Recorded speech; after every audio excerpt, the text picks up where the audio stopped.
The dispatch sheet said 1847 Cypress Hollow Road, Breaux Bridge, Louisiana. I'd been driving trucks for 23 years, and in all that time, I'd never questioned an address. You don't last long in this business if you start second-guessing every delivery slip that crosses your dashboard. But sitting there in my Kenworth at 3 in the morning, watching the rain streak down my windshield while I squinted at that paper under the dome light, something felt off about this one. My name's Amos Weatherby, and I'd been running loads through Louisiana since I was 22. Started with a beat-up Freightliner that leaked oil like a sieve, and worked my way up to this 2018 Kenworth W900 that I kept cleaner than most folks keep their living rooms. The company I drove for, Pelican State Logistics, mostly handled industrial equipment. Generators, compressors, the kind of heavy machinery that kept the oil refineries and chemical plants running along the Mississippi River corridor. This particular load was different, though. 8 sealed aluminum crates, each one marked with nothing but a serial number and fragile, this side up, stenciled in red. The manifest didn't specify contents, just listed them as specialty medical equipment. The pickup had been from a warehouse in Lafayette that I'd never delivered to before. A gray, concrete block of a building with no signage, just a number on the door. The security guard who signed my paperwork had kept his head down the whole time, wouldn't make eye contact, just mumbled something about making sure I got there before sunrise. I'd driven through Breaux Bridge plenty of times. Nice little town, famous for its crawfish festival. Population maybe 8,000 on a good day. But I'd never heard of Cypress Hollow Road. My GPS didn't recognize it either. Kept trying to redirect me to Cypress Street, which was in the middle of town near the old Catholic church. But the dispatcher had been specific when I'd called to confirm. It's hollow, not street. Should be about 4 miles past the bridge, on your right. Look for the old Thibodeau sugar mill. It's just past that. The Thibodeau mill had been abandoned since Hurricane Andrew back in '92. I remembered passing it once during daylight, a sprawling ruin of rusted metal and crumbling brick, slowly being reclaimed by kudzu and Spanish moss. Not the kind of place you'd expect to find anyone ordering medical equipment. The rain had started around midnight, just as I crossed into St. Martin Parish. Not a gentle Louisiana shower, but a proper downpour that turned the highway into a river and reduced visibility to maybe 20 feet. My wipers were working overtime, squealing against the glass with each pass. The CB radio crackled with static, atmospheric interference from the storm. I'd tried raising other truckers a few times, but either nobody was out here or the weather was blocking the signals. I found the turnoff for Cypress Hollow Road right where dispatch said it would be. If I hadn't been looking for it, I would have driven right past. No street sign, just a narrow gap in the tree line marked by a rusted mailbox with no number. The road itself was unpaved, just crushed limestone that had turned to thick mud in the rain. My truck lurched as the wheels found purchase, the trailer swaying slightly behind me. The headlights cut through the darkness, illuminating walls of cypress trees on either side, their knees jutting up from standing water that reflected my lights like black mirrors. Spanish moss hung so low in places that it brushed against my windshield. The road was barely wide enough for my rig. If another vehicle came from the opposite direction, one of us would have to back up for miles.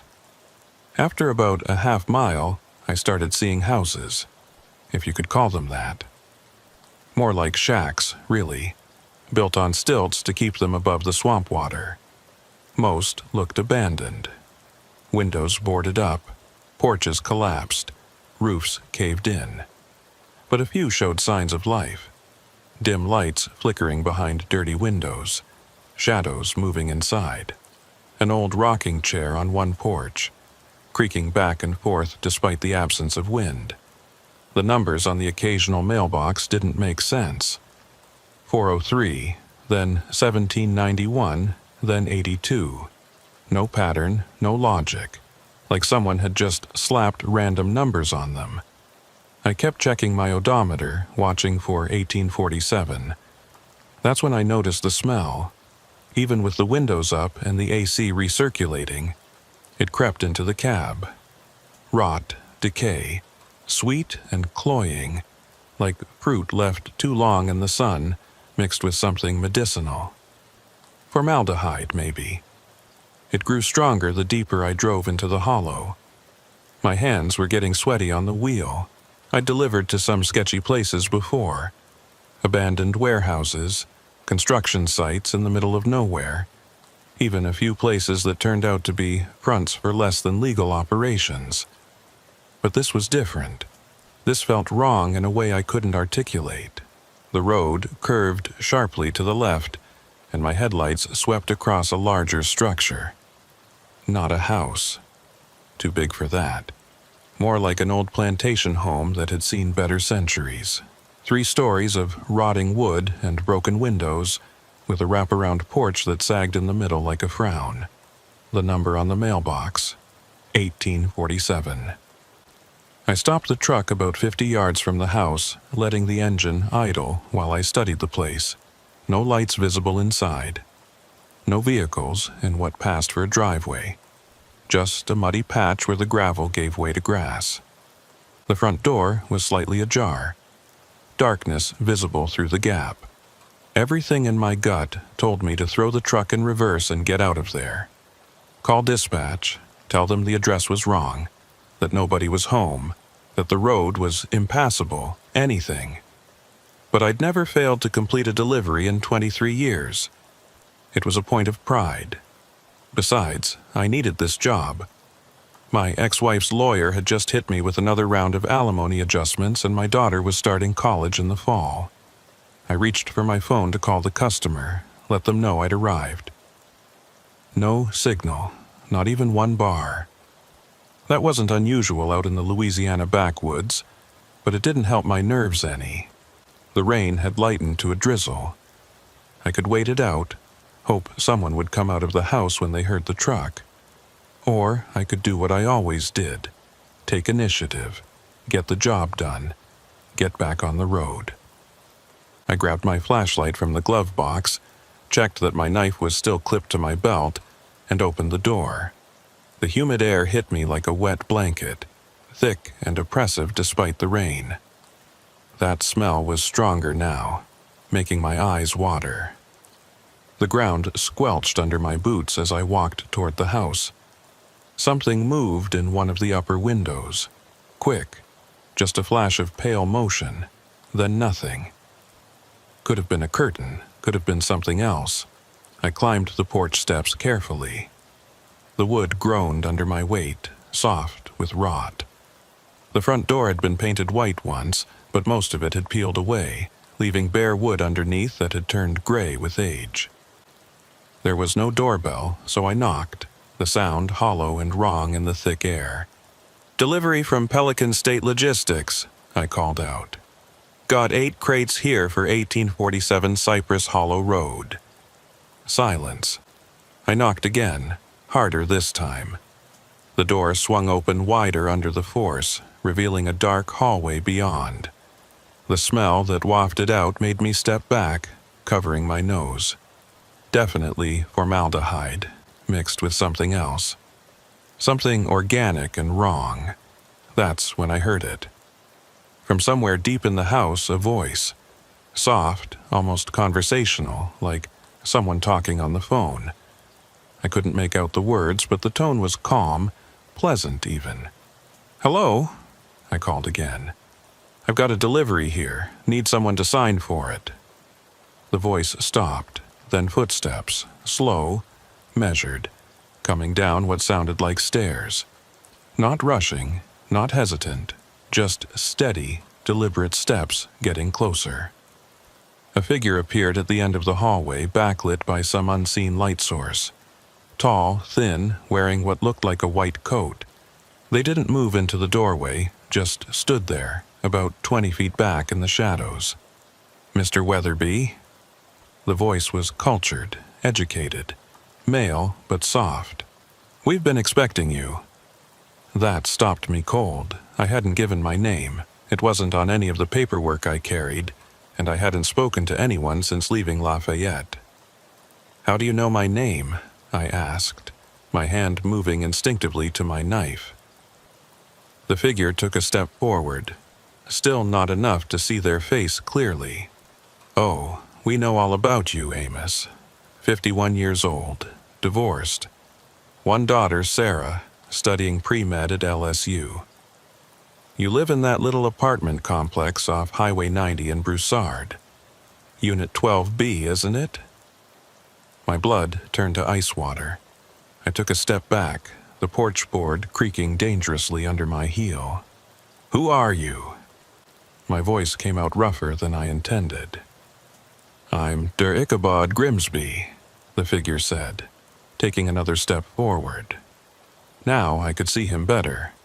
Mid-60s, thin white hair, pale skin that looked like it hadn't seen sunlight in years. His eyes were the worst part. Too wide, too bright, like he was seeing something funny that I wasn't in on. "And you're right on time. Look, I just need someone to sign for these crates," I said, trying to keep my voice steady. "Then I'll unload them wherever you want them, and I'll be on my way." Dr. Grimsby smiled. His teeth were perfect, too white, too straight. "Oh, but you've come such a long way. Surely you'll stay for some coffee. My colleague is very eager to meet you." "Colleague?" "Mr. Enoch Pitchfork. He handles our procurement. He's the one who arranged for your company specifically. For you specifically, actually." Everything about this was wrong. I needed to get back to my truck, call this in, let someone else deal with whatever was happening here. But Grimsby was blocking the doorway now, still smiling that too wide smile. "I appreciate the offer," I said, taking another step back. "But I've got 3 more deliveries to make tonight. If you could just sign..." "3 more deliveries?" Grimsby tilted his head like a curious bird. "That's interesting. Your dispatcher told us this was your only run tonight. Said you'd have plenty of time for our special requirements." I hadn't spoken to dispatch since leaving Lafayette. How could he know my schedule? Unless... "You spoke to my dispatcher?" "Oh yes, Mr. Randall was very helpful. Gave us all sorts of useful information." Grimsby pulled out a clipboard from inside his coat. My clipboard. The one I'd left on the passenger seat of my locked truck. "Shall we review the manifest together?" I backed up quickly, too quickly. The rotten board under my heel gave way with a wet crack. My foot punched through, ankle deep, and I felt something sharp rake across my calf through my jeans. I yanked my foot free, stumbling backward down the porch steps. Grimsby didn't move to help, just stood there, still smiling, holding my clipboard. "Careful, Mr. Weatherby. We wouldn't want you to hurt yourself. Not before we've had a chance to properly thank you for your delivery." I made it to solid ground, my ankle throbbing. Through the tear in my jeans, I could see blood seeping through. Not much, but enough to worry about. "I'm going back to my truck," I said. "I'm calling this in." "No signal out here," Grimsby said pleasantly. "Haven't you noticed? We value our privacy in Cypress Hollow. Besides, your truck won't start. Mr. Pitchfork took the liberty of disconnecting your battery while you were walking up here. Just a precaution. We've had delivery drivers leave before completing their service, and that's just bad business." I turned toward my truck. Sure enough, I could see a figure near the front of it. Tall, bulky, wearing dark clothes. He raised one hand in a mock wave. "What do you want?" I asked, turning back to Grimsby. "Just to complete our transaction," he said. "You deliver our equipment. We sign for it. You help us unload it in the specific location we've prepared. Then we discuss your additional services." "Additional services?" "Oh yes. You see, Mr. Weatherby, We didn't just order equipment. We ordered an operator, someone with your particular qualifications. 23 years on the road, no close family ties. A man who won't be immediately missed if he's delayed for a few days.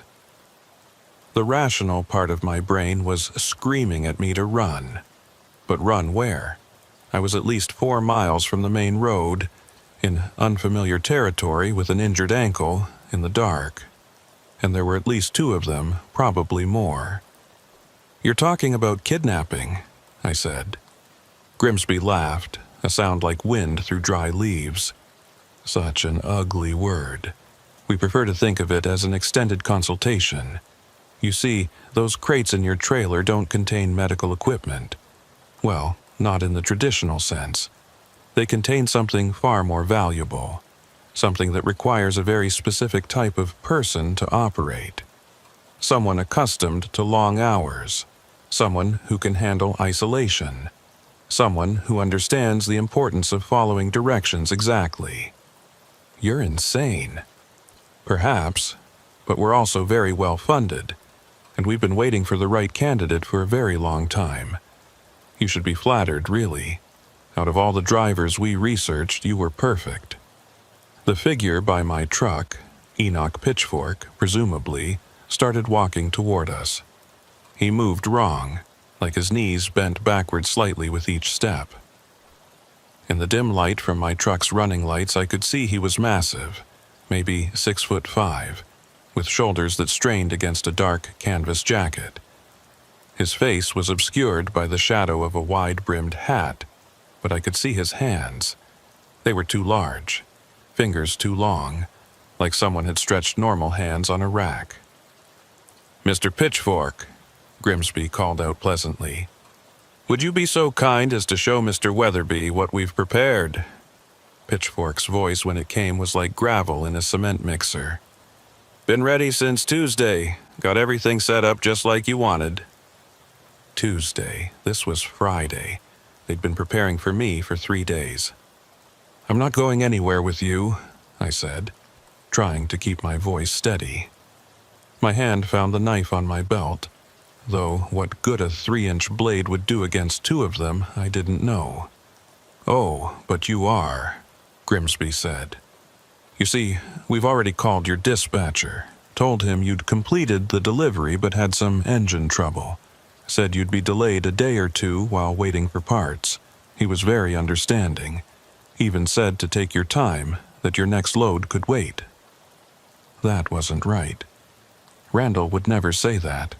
We had contracts, schedules. A day's delay could cost thousands in penalties. Unless... "You're lying." "Am I?" Grimsby pulled out a phone. My phone, I realized with a sick feeling. It must have fallen out when I put my foot through the porch. "Would you like to see the text conversation?" Your dispatcher was quite concerned. Even offered to send another driver to help. We assured him that wasn't necessary. He held up the phone. Sure enough, there was a text chain with Randall's number. The messages were written in my style, my typical abbreviations. They'd been watching me long enough to mimic my texting patterns. "How long have you been planning this?" I asked. "Months," Pitchfork said, now close enough that I could smell him. Motor oil and something chemical, like embalming fluid. "Ever since we tracked the shipment to your company, knew it had to be someone from Pelican State. Just had to figure out which driver." "What shipment? Those crates?" "The crates are just the beginning," Grimsby said. "But we're getting ahead of ourselves. Mr. Pitchfork, perhaps you should show Mr. Weatherby the workspace. I think he'll be impressed with what we've accomplished."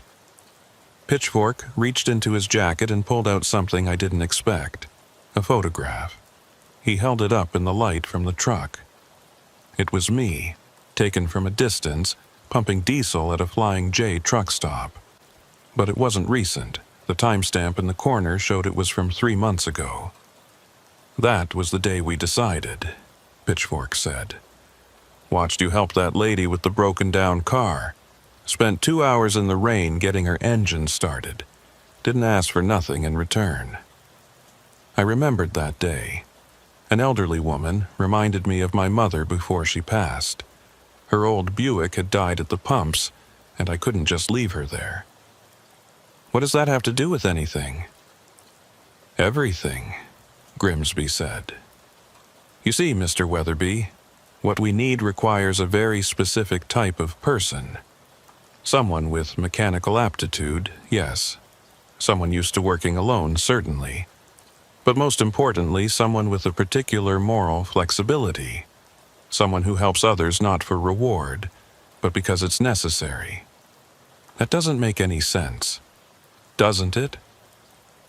Tell me, when you're driving late at night, alone on those empty highways, do you ever think about how easy it would be to just disappear? To drive off into the darkness and become someone else entirely? The truth was, I had thought about it. More than once. Especially after the divorce when everything fell apart. But I'd never acted on it. I had responsibilities, obligations. Everyone thinks about running away, I said. But not everyone is suited for what comes after, Grimsby said. Mr. Pitchfork, I think it's time. Pitchfork moved faster than a man his size should be able to. I went for my knife, managed to get it halfway out of the sheath before his hand closed around my wrist. His grip was like a vice, bones grinding together. My fingers went numb instantly, the knife falling into the mud. Don't make this harder than it needs to be, he growled. I swung with my left hand, connected with his ribs. It was like punching a tree trunk.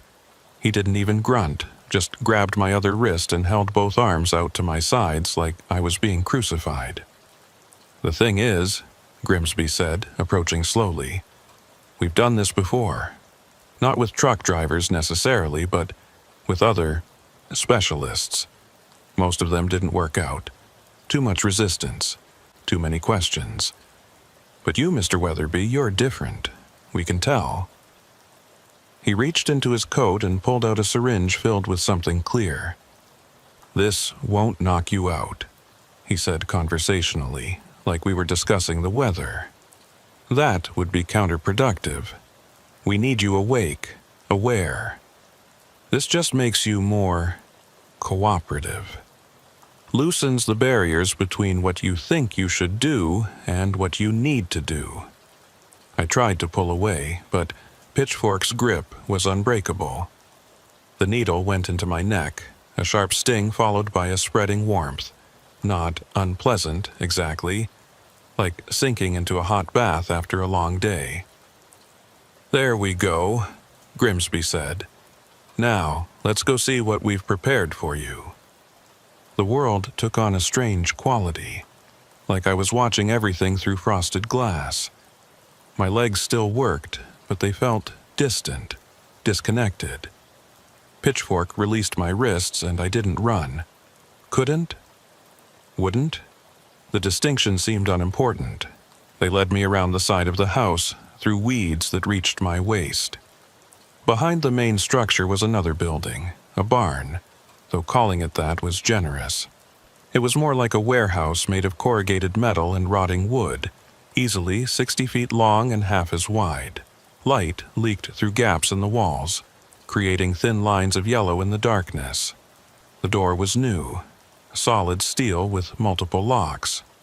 Pitchfork produced a ring of keys and began opening them one by one. 7 locks in total. Security is important, Grimsby said. We've had incidents, previous subjects who didn't appreciate the opportunity we were offering. Inside, the barn had been transformed.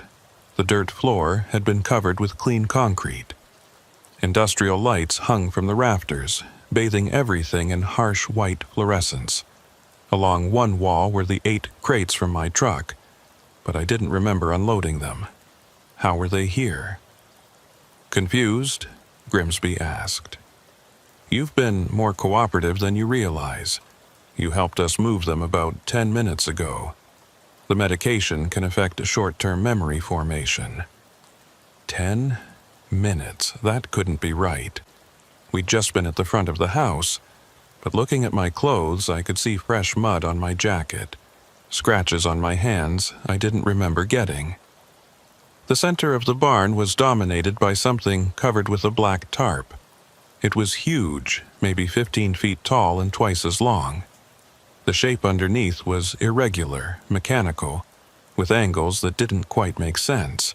"Before we show you," Grimsby said, "I need you to understand something. What you're about to see doesn't exist. Not officially. The company that made it went bankrupt in 1987. All their assets were supposedly destroyed, but certain interested parties preserved some of their more ambitious projects." Pitchfork grabbed the edge of the tarp and pulled. It fell away like water, revealing the thing underneath. It was a machine, but calling it that was like calling a tiger a cat. Technically true, but missing the essential wrongness of it. The base was tracked, like construction equipment, but the tracks were segmented in ways that let them flex and grip independently.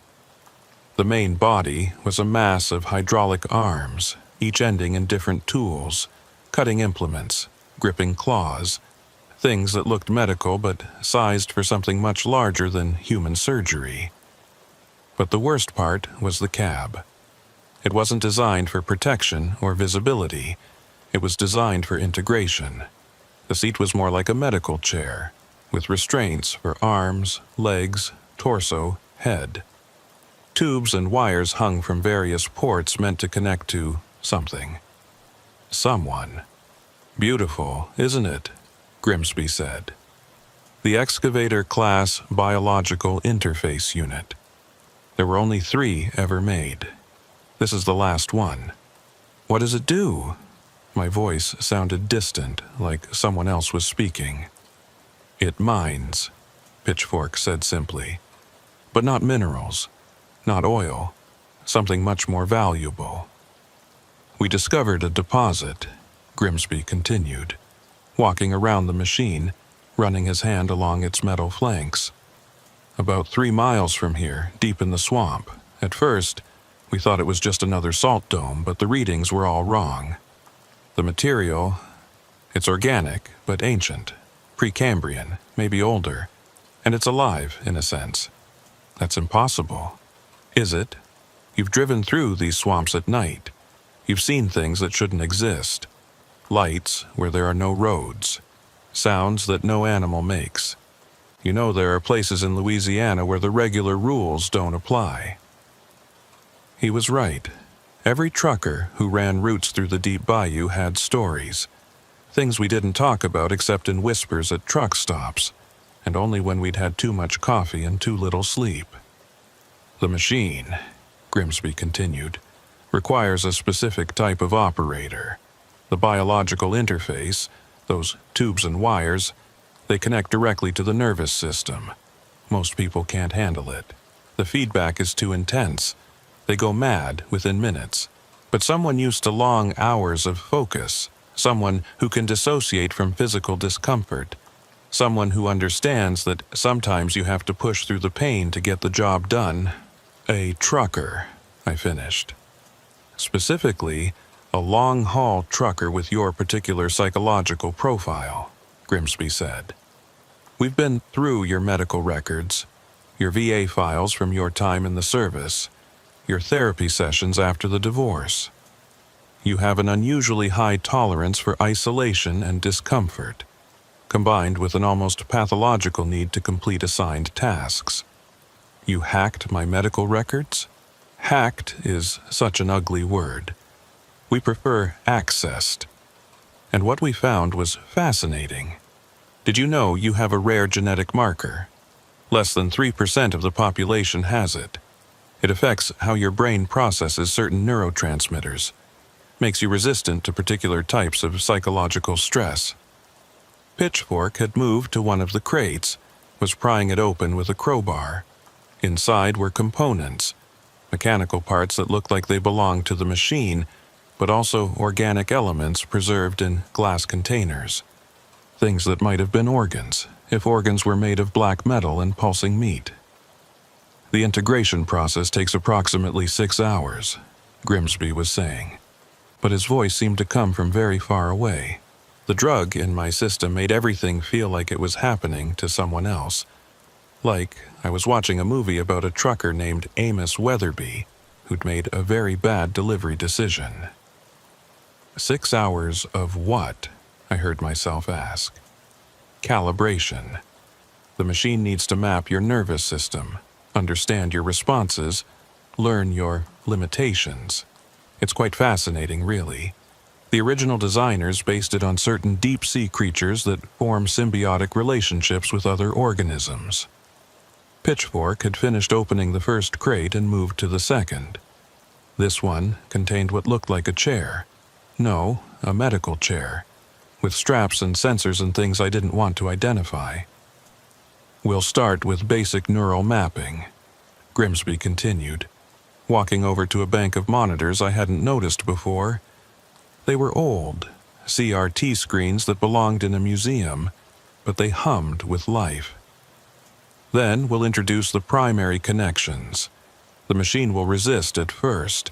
It always does with new operators, but eventually it accepts, or you break, one or the other. How many have broken? I asked. Grimsby and Pitchfork exchanged glances. Most, Pitchfork said simply. But they weren't right, not like you. Through the fog of the drug, a spark of my old self flared up. You don't know anything about me. Don't we? Grimsby pulled out a folder thick with papers. Amos Matthew Weatherby. Born March 15, 1972, in Shreveport. Father died when you were 12, industrial accident at the chemical plant. Mother raised you and your sister alone. You enlisted at 18, served 4 years in the Army, motor pool. Honorable discharge. Married Jennifer Cates in 99, divorced 2018. One daughter, Sarah, who you'd die for but barely talked to because the divorce was ugly and you blame yourself. Each fact hit like a small punch, even through the drug haze. You've been driving trucks since you were 22, he continued. Started with short hauls, worked your way up to long distance. You've driven through 43 states, logged over 2 million miles. You've never had a serious accident, never failed a drug test, never missed a delivery deadline, until tonight. This won't be missed, I said. When I don't report in, you already have, Grimsby interrupted, holding up my phone again. You've told dispatch the delivery was complete, that you're taking a few personal days. You've even sent a text to your daughter saying you're going fishing. Something you've been promising to do for months but never actually do. I wanted to argue, but the evidence was right there on the screen. Messages in my voice, my words, my patterns. Now then, Grimsby said, setting the phone aside. Shall we begin? They moved me to the chair. I didn't resist, couldn't or wouldn't. The distinction still seemed irrelevant. The straps were leather, old but well maintained. They secured my wrists, ankles, chest, and forehead. Not tight enough to hurt, just tight enough that I couldn't move. Pitchfork wheeled over a cart with medical equipment. Some of it looked standard. IV bags, syringes, monitoring equipment. But other pieces were wrong. Needles that were too long, tubes that pulsed with their own rhythm. Devices that looked more like torture implements than medical tools. The first injection is the worst, Grimsby said, preparing a syringe filled with something that looked like motor oil mixed with mercury. It's a synthetic compound based on something we extracted from the deposit. It helps your nervous system accept the machine's integration. Think of it as a translator, allowing two incompatible systems to communicate. The needle went into my arm. For a moment, nothing. Then fire. Not pain exactly, but a sensation of every nerve in my body suddenly becoming aware of every other nerve. I could feel my own circulatory system, the pulse of blood through vessels I didn't know I had. I could feel the electrical impulses in my brain, little lightning storms of thought and sensation. "Interesting," Grimsby said, watching the monitors. "Your compatibility rating is even higher than we projected. 93%. That's remarkable." Through the overwhelming sensation, I managed to focus on his face. "What happens when we reach 100? Then you and the machine become one system," he said, "and we can finally harvest what's in that deposit." "What is it?" I gasped. "What's down there?" Grimsby smiled that too wide smile again. "Would you believe me if I told you it's the future?" "Not metaphorically. Literally, a substance that exists outside our normal temporal framework. Something that fell to Earth millions of years ago and has been waiting, growing, becoming. You're insane. Perhaps, but we're also right. The preliminary samples we've extracted have properties that shouldn't exist. They respond to thought, they adapt to need, they remember things that haven't happened yet. Imagine what we could do with a full harvest. Medical technology that could cure anything. Computers that could solve problems before they occur. Weapons that could end wars before they begin. Pitchfork was attaching electrodes to my head now. Dozens of them, each one a tiny point of cold against my skin. "But here's the thing," Grimsby continued. "The substance doesn't respond to normal extraction methods. It needs to be coaxed out, persuaded, and it only responds to consciousness, specifically human consciousness that's been modified, enhanced. That's what the machine does. It amplifies human awareness to the point where you can interface with something that exists partially outside our reality." The monitors around us came alive with data, waves and spikes and patterns that meant nothing to me but made Grimsby practically dance with excitement. "Look at that," he exclaimed. "Your brain is already starting to adapt. Most subjects take hours to show this level of integration." I wanted to tell him to stop, that this was wrong, that I didn't consent to any of this. But the words wouldn't come. The drug, the injections, the electrodes, they were all working together to disconnect me from my own voice. That's when I heard it, or felt it, or experienced it. There's no good word for the sensation. It was like something vast and ancient had noticed me. Not with eyes or any sense I could name, but with a kind of awareness that made every cell in my body want to hide. "Ah," Grimsby said softly. "It knows you're here. The deposit. It's responding to your presence." The barn suddenly felt smaller, like the walls were pressing in, but also larger, like it extended beyond its physical dimensions into spaces that shouldn't exist. "We should slow down," Pitchfork said, and for the first time I heard uncertainty in his voice. The readings are perfect," Grimsby interrupted. "Look at the compatibility index, 95% and climbing. He's the one. After all this time, all those failures, we finally have the right operator." Something was happening to my vision. The edges were starting to blur, but not like losing focus. More like gaining too much focus, seeing things that were always there but hidden. The air had texture now, patterns and currents that moved with purpose. The concrete floor wasn't solid. It was a collection of particles held together by shared agreement, and beneath it, far beneath, something massive and patient and hungry. "Can you feel it?" Grimsby asked, leaning close.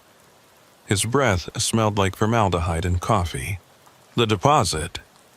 It's been waiting so long for someone who could hear it properly." I could feel it. It was like standing at the edge of an ocean made of thoughts and possibilities. Waves of potential futures crashed against the shores of now, each one bringing fragments of what could be. I saw myself in dozens of variations, completing this task, failing, dying, becoming something else entirely, all equally real, all equally possible, until the moment of choosing collapsed them into a single truth. "The machine is ready," Pitchfork announced. He'd been working on it while Grimsby monitored me, attaching the components from the crates, running diagnostics, preparing it for me. They moved my chair. No, the chair moved itself, gliding on hidden tracks I hadn't noticed. It lined up with the cab of the machine, and I could see the integration points clearly now, needles and tubes and connectors that would merge my nervous system with its mechanical one. "This next part requires your cooperation," Grimsby said. "The machine can't take you. You have to give yourself to it. It's a safety feature the original designers built in. Prevents unwilling integration." "Then I won't," I managed to say through numb lips. "Won't you?" Grimsby moved one of the monitors where I could see it. On the screen was a video feed, my apartment complex in Broussard. The camera was focused on Unit 12B, my unit. "Your daughter is visiting this weekend, isn't she? Surprise visit for your birthday. She didn't tell you because you haven't been answering her calls, but she's driving down from LSU tomorrow morning." My heart, already racing from the drugs, somehow found another gear. "Now, we're not going to hurt her," Grimsby continued.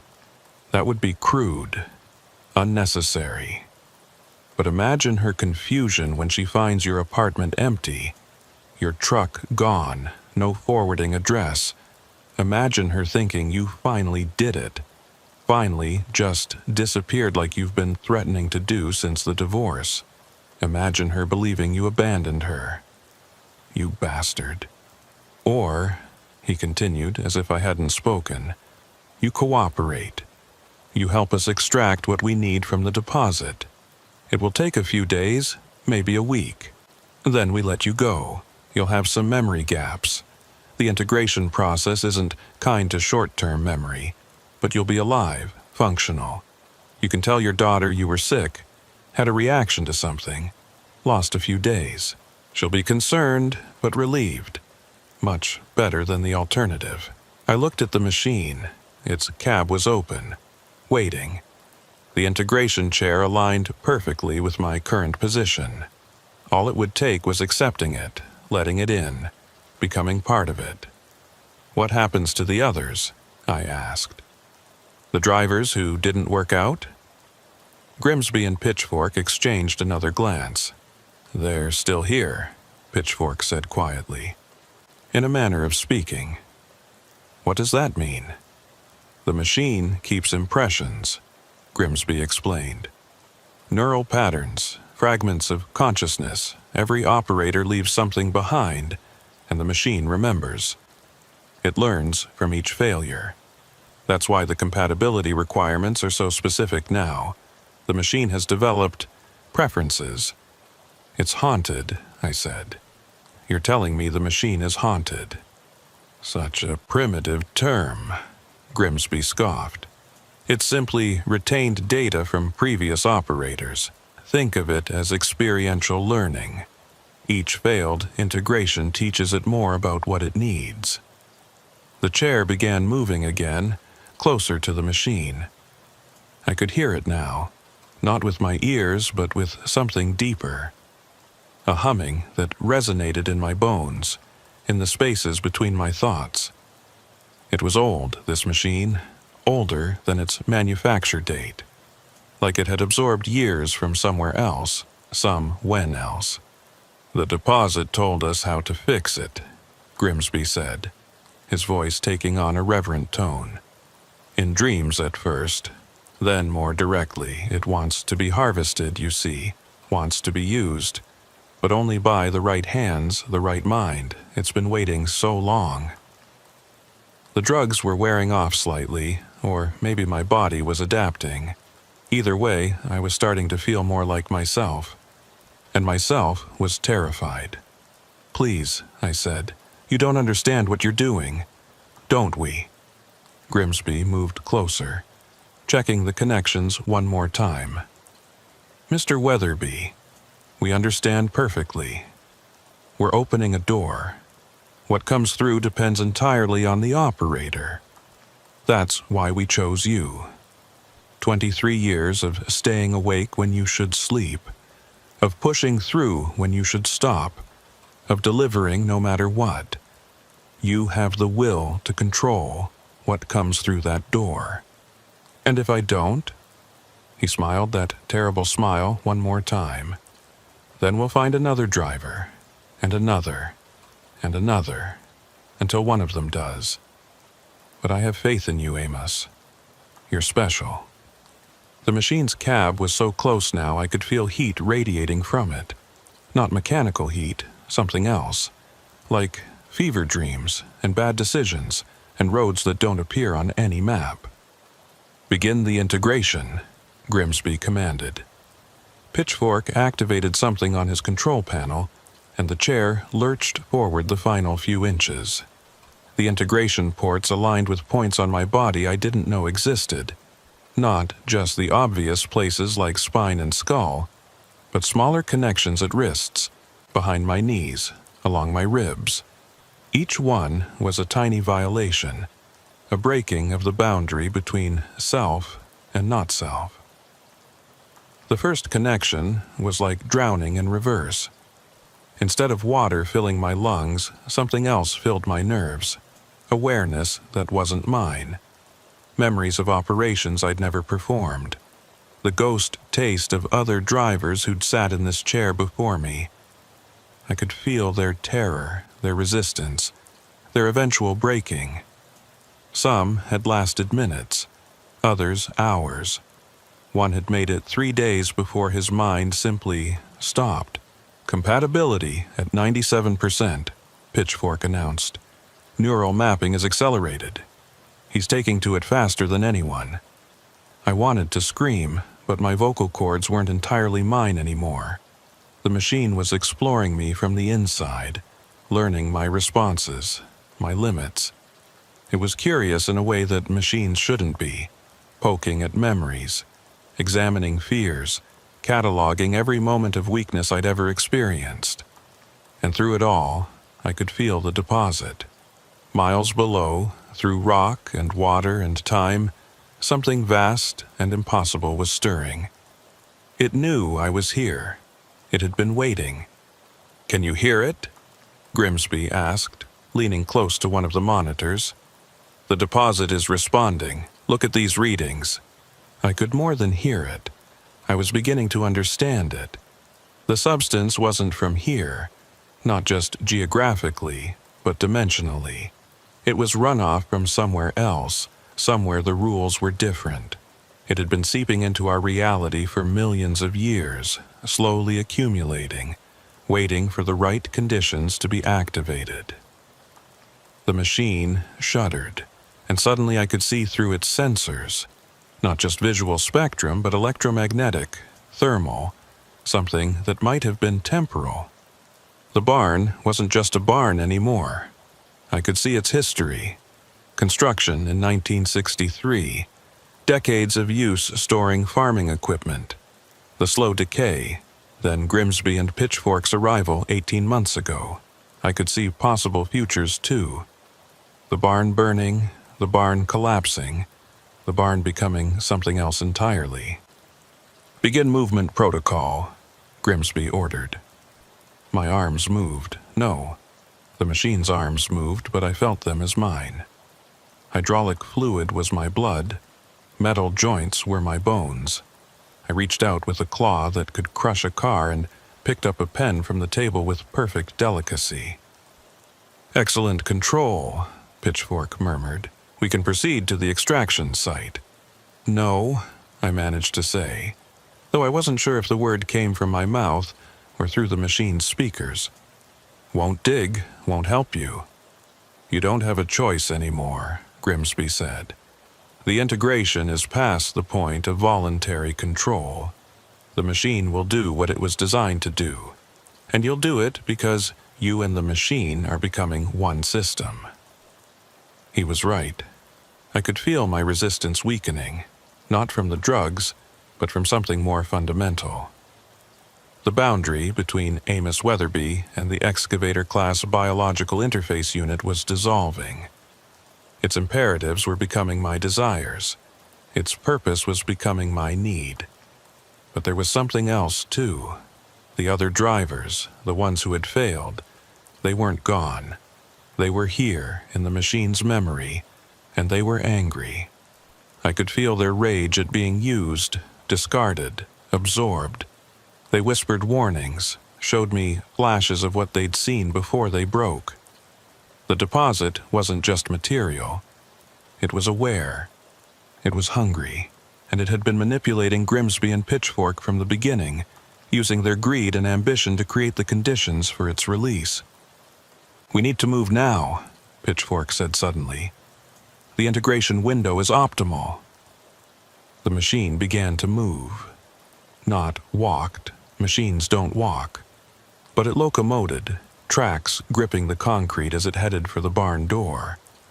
I was inside it and outside it simultaneously, feeling every rotation of every gear, while also watching from a distance as my body remained in the chair, connected by countless cables and tubes that stretched like umbilical cords. The door exploded outward as the machine pushed through.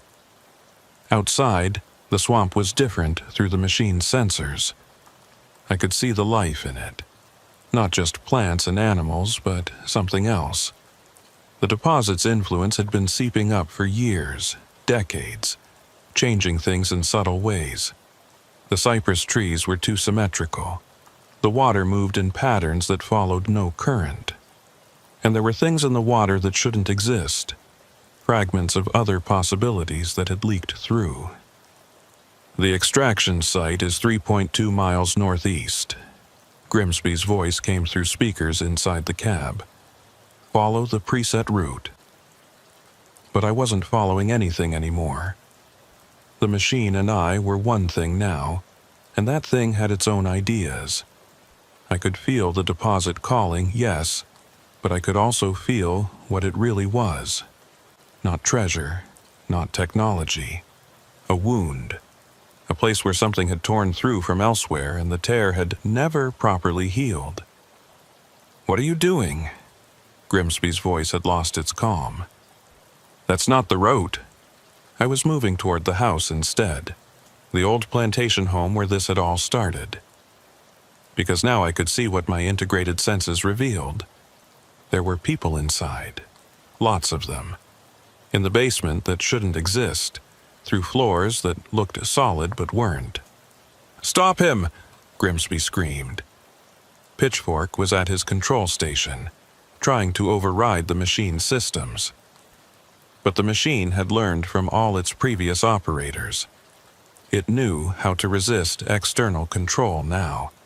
It had been broken and rebuilt so many times that it had developed its own kind of consciousness, primitive but real, and it was angry too.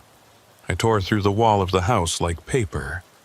Inside, the smell that had bothered me earlier was overwhelming even through the machine's filtered sensors. Because the basement wasn't just a basement.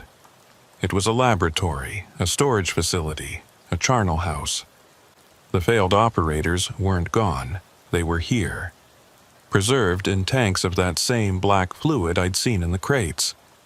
Still alive in some horrible way, their nervous systems kept functional because the machine needed their patterns, their memories, their essence. 13 tanks, 13 drivers who had come before me.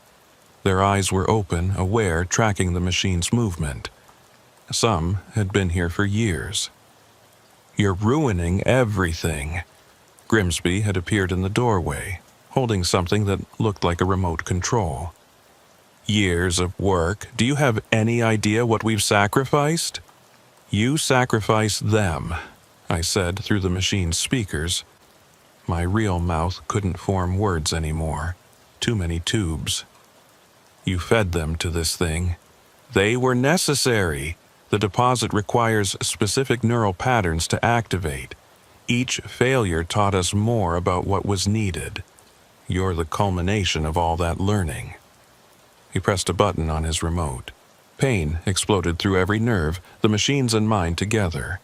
Override protocols, hidden deep in the programming. The machine began moving against my will, turning back toward the door. But the other drivers, the ones in the tanks, they were connected too. Residually, through the machine's memory. And they didn't want the deposit opened. They'd seen what was on the other side. Together, 13 ghost minds and 1 living one, we fought the override. The machine shuddered, caught between commands. Servos whined, hydraulics leaked, something deep in its core began to overheat. "Full override," Grimsby screamed. "Maximum compliance." The pain doubled, tripled. I could feel my nervous system burning out, synapses firing randomly. This was how the others had broken. Too much input, too much control, too much violation of the boundaries of self. But I'd driven through worse. 23 years of fighting sleep on empty highways, of pushing through exhaustion and hallucinations and the hypnotic sameness of white lines passing under wheels. I'd learned to compartmentalize, to put the pain in a box and keep driving. The machine responded to that. It recognized the pattern, persistence despite suffering. That's what it had been searching for all along. Not just compatibility, but capability. The ability to keep functioning when functioning should be impossible. I turned the machine's cutting arm toward the tanks. Grimsby realized what I was doing a second too late. "No!" Glass shattered. Black fluid poured out, and with it, the preserved drivers. They didn't breathe, couldn't breathe, but they moved, crawled, reached out with arms that remembered being human. Pitchfork ran, just turned and sprinted into the swamp without looking back. Grimsby stood his ground, still pressing buttons on his remote, but the machine wasn't listening anymore. It had what it wanted. An operator who could hear the deposit's true voice, who could understand what it really was. I moved the machine back outside, leaving Grimsby screaming at his broken toys. The preserved drivers would deal with him, or they wouldn't. Either way, he'd created his own fate. The deposit was calling stronger now, begging to be released. Through the machine's deep sensors, I could see it clearly. A cancer in reality. A place where something that should never have existed had taken root. If it was released, if it was harvested and spread, it wouldn't bring the future. It would bring the end of causality, the collapse of the barriers between what is and what isn't. The machine knew how to destroy it. That knowledge had been built into its deepest programming, hidden beneath layers of exploitation. The original designers had known what they were dealing with. They'd built a weapon disguised as a tool, hoping someone would eventually use it for its true purpose. I moved toward the extraction site. 3.2 miles through swamp that got stranger with every yard. Trees that grew downward, water that flowed uphill, animals that existed in too many dimensions at once. The deposit's influence was stronger here, reality wearing thin. The extraction site was exactly what I'd expected. A hole in the world. Not just the ground, but in existence itself. It went down forever and nowhere simultaneously. The deposit wasn't at the bottom because there was no bottom. It was the hole itself, the absence that defined everything around it. The machine's self-destruct system was elegant in its simplicity. Not an explosion, but an implosion. It would collapse in on itself, creating a brief point of absolute density that would seal the hole, cauterize the wound in reality. But it needed an operator to initialize it, a consciousness to guide the collapse to ensure it sealed properly. The operator wouldn't survive. Couldn't survive. They would be compressed along with everything else, becoming part of the seal. I thought about Sarah, my daughter, who I barely talked to anymore. She'd be at my apartment tomorrow, finding it empty. She'd think I'd abandoned her. but that was better than what would happen if the deposit was released. I began the initialization sequence. The machine's consciousness, such as it was, didn't resist. It was tired of being used, tired of being forced to break people. This was a good death, a purposeful one. "Stop!"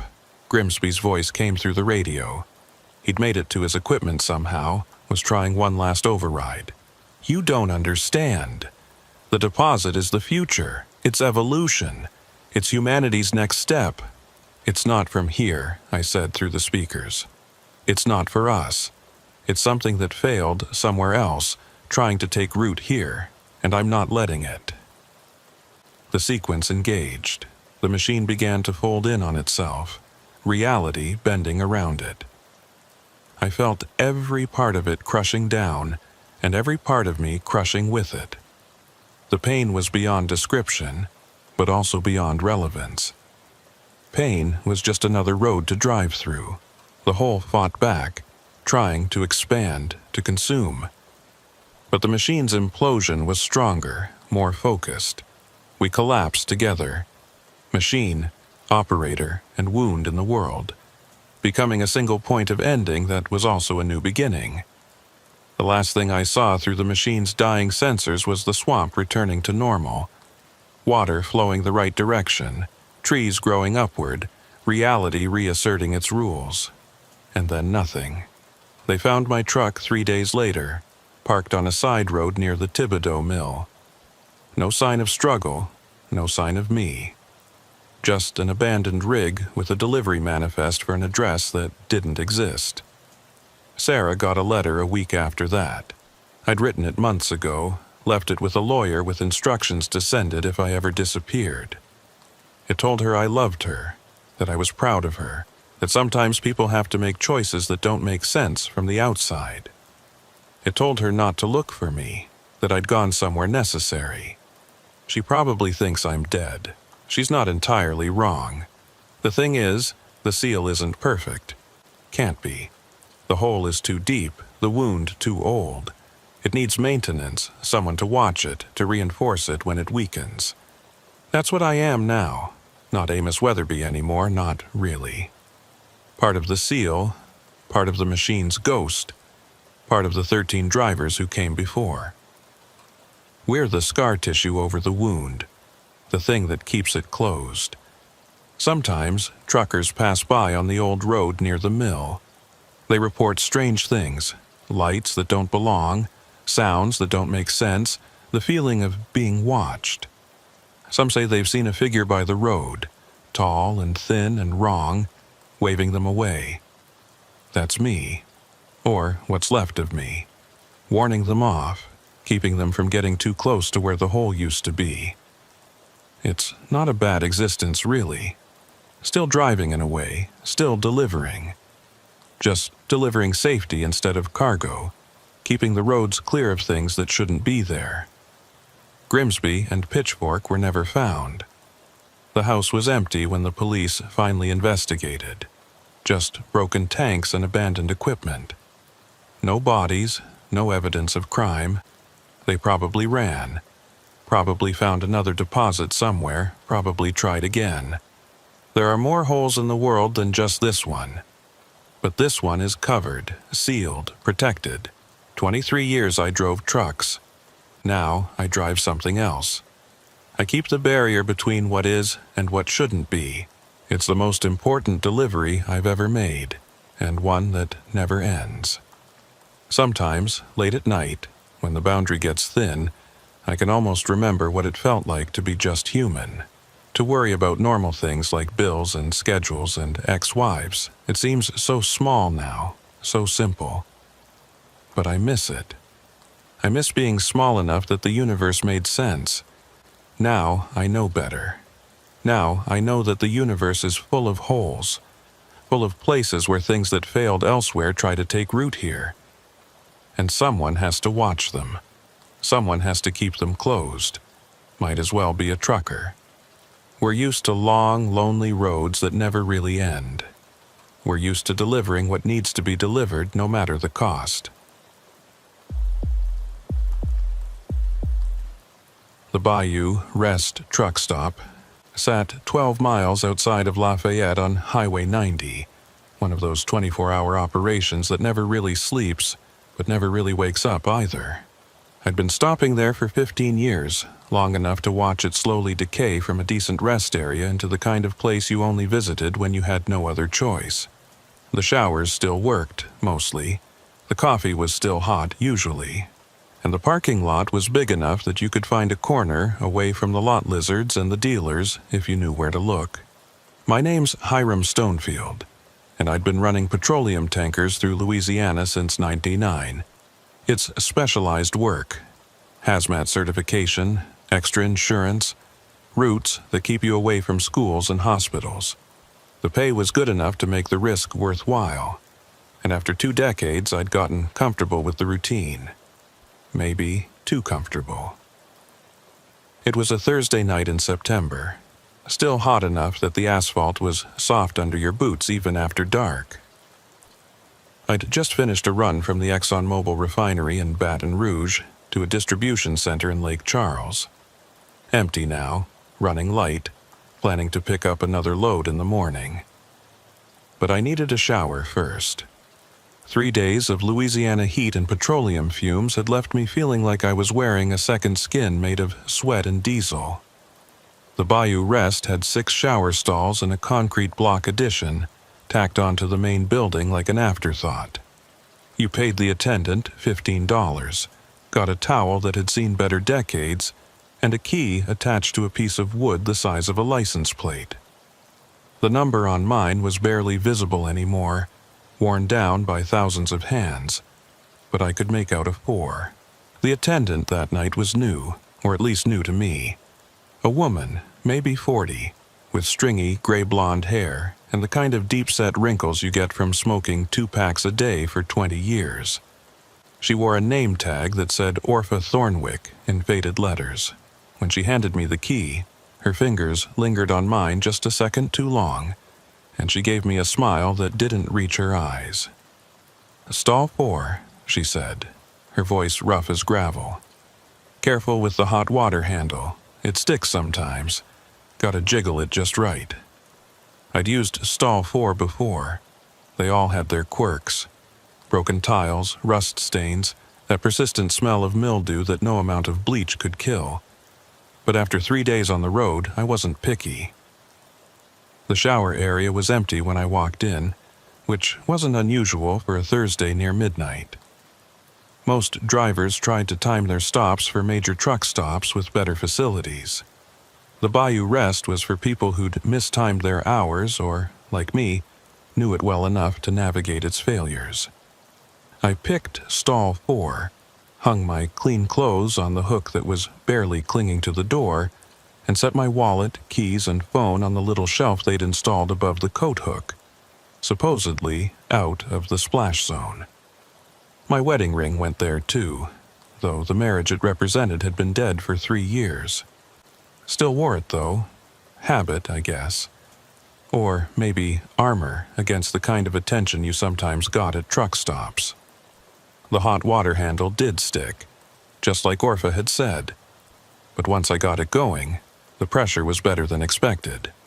Hot water sluiced off 3 days of road grime, and for a few minutes, everything was perfect.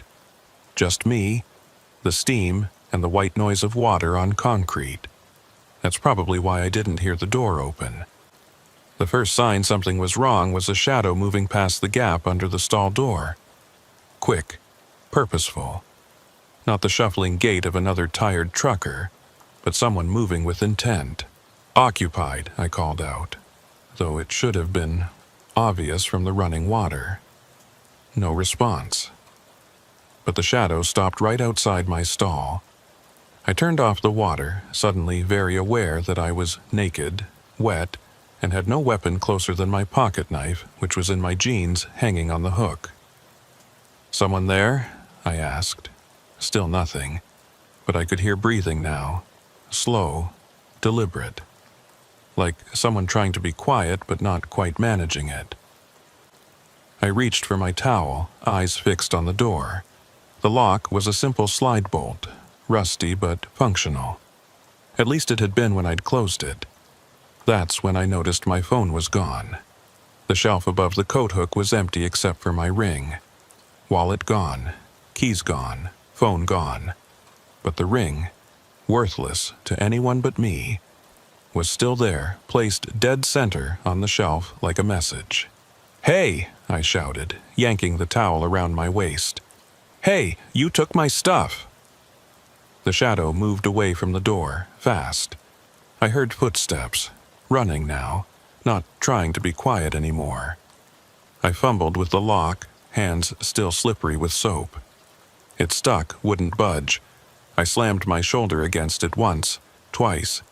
The third time, the whole mechanism tore free from the rotted wood, and the door burst open. The shower area was empty.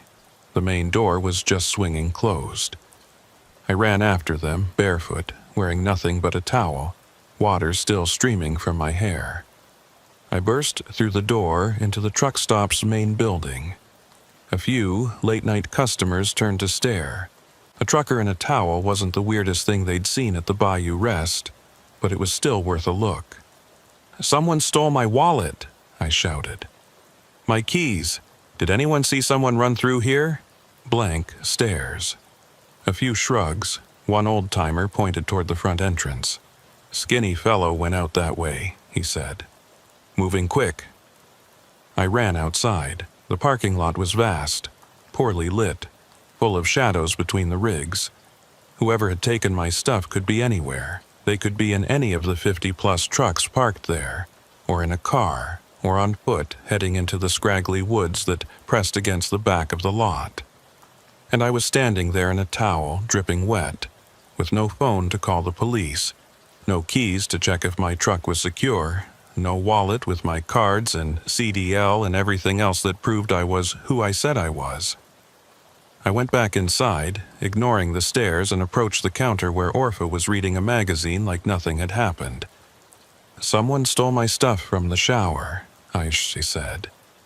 "I need to use your phone to call the police." She looked up slowly, that same smile that didn't reach her eyes.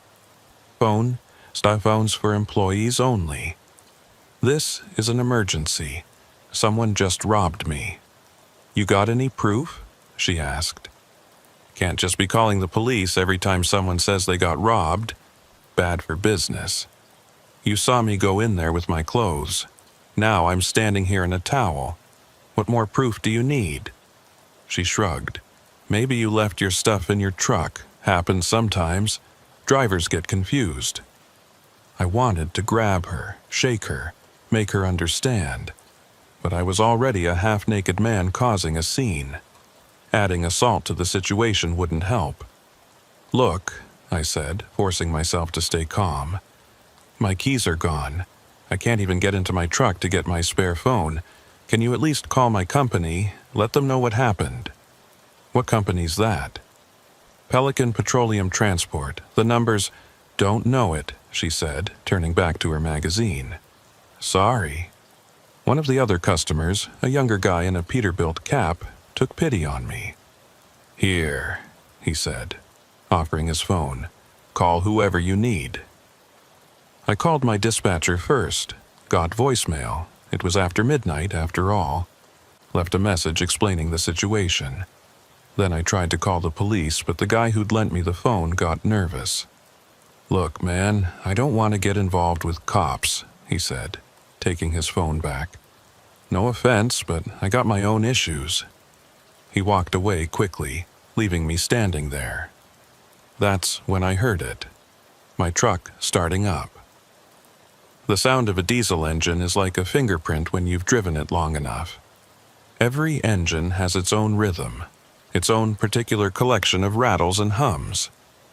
That was definitely my Freightliner Cascadia, and someone had just turned the key. I ran outside again, towel flapping, feet slapping on the warm asphalt. My truck was parked in the back row, and I could see the lights were on. Someone was in my cab. I sprinted toward it, shouting, but the truck was already moving. Slowly at first, then picking up speed. Whoever was driving didn't know the quirks. I could hear them grinding the gears, over-revving. but they were figuring it out.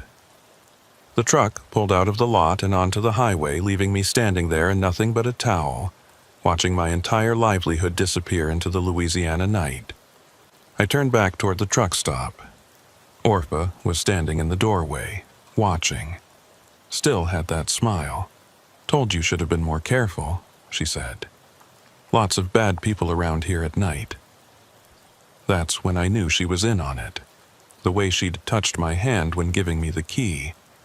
She'd been checking for a ring, for a tan line, for any sign that someone might come looking for me quickly if I disappeared. "You set me up," I said. She shrugged. "Can't prove nothing. You're just some trucker who lost his keys. Happens all the time." I spent the next hour trying to get help. Most of the truckers were sympathetic, but unwilling to get involved. A few offered me clothes. I ended up with an ill-fitting t-shirt and a pair of sweatpants that were way too short. One guy let me use his phone again to call the police, but when they finally showed up, they treated it like a routine theft. "You got insurance?" the cop asked, not even getting out of his cruiser. "Yeah, but then file a claim. Without proof of who took it, not much we can do. Could have been anyone." The shower attendant, Orpha Thornwick, she was in on it. The cop laughed. "Orpha? She's been working here for years, never had a complaint. You sure you didn't just misplace your keys?" They left without even taking a formal report. I was stranded. No money, no ID, no vehicle, no phone. Just standing in a truck stop parking lot in borrowed clothes that didn't fit.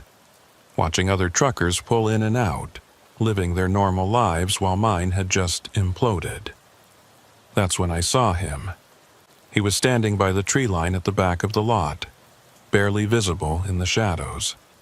Tall, thin, wearing dark clothes.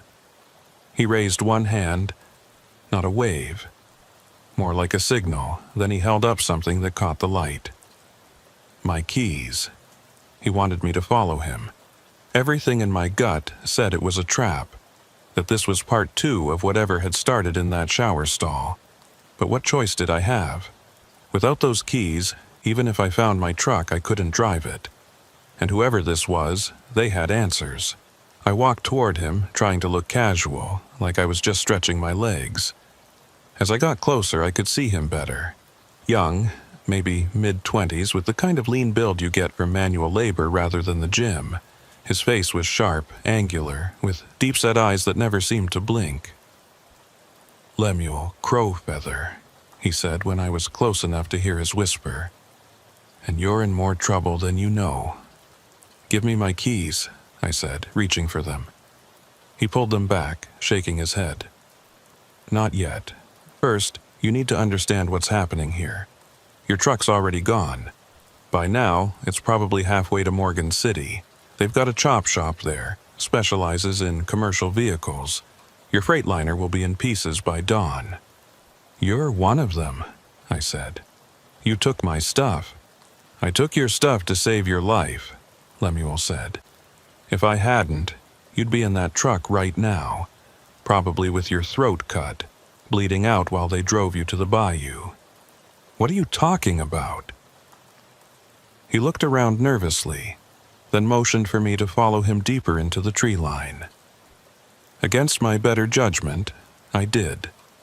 We pushed through scraggly bushes and hanging moss until we were maybe 50 yards from the parking lot, hidden from view but still able to see the lights of the truck stop through the trees. "The Bayou Rest isn't just a truck stop," Lemuel said, sitting on a fallen log. "It's a hunting ground. They pick truckers who fit a profile, traveling alone, no family, checking in regularly, carrying valuable loads or driving expensive rigs. They've been doing it for years." "Who's they?" "Orpha Thornwick runs it. But she's got help. Her nephew, the night security guard you probably didn't even notice. The mechanic who works the late shift. A few others who come and go. They target maybe one trucker a month. Never enough to form a pattern." "And you know this how?" He was quiet for a moment, then pulled up his sleeve. His forearm was covered in scars, long, deliberate cuts that had healed badly. "Because they got me 2 years ago," he said.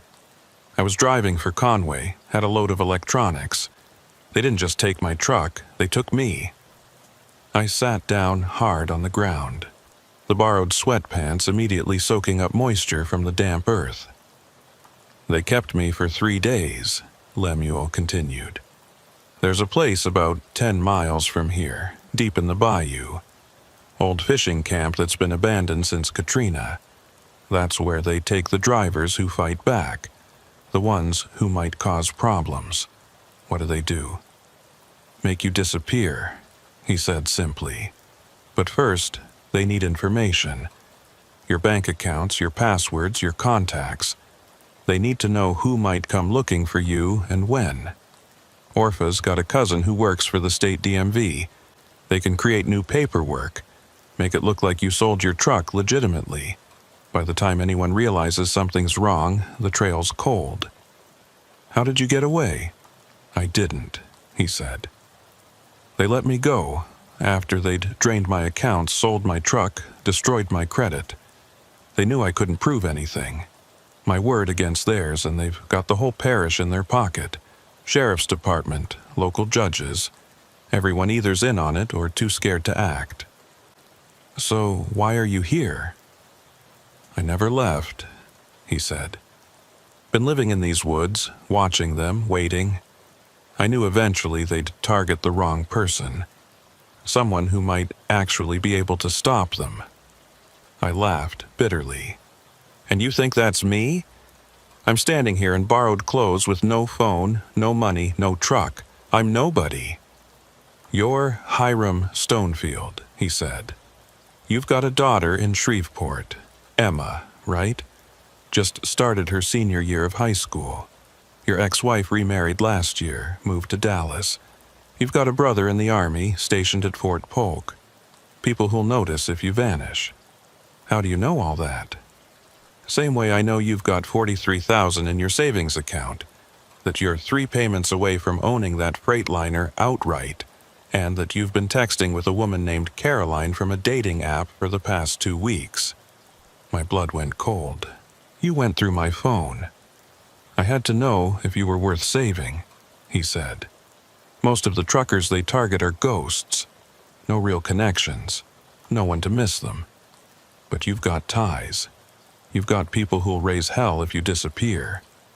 So what? You're going to help me out of the goodness of your heart?" "No," he said.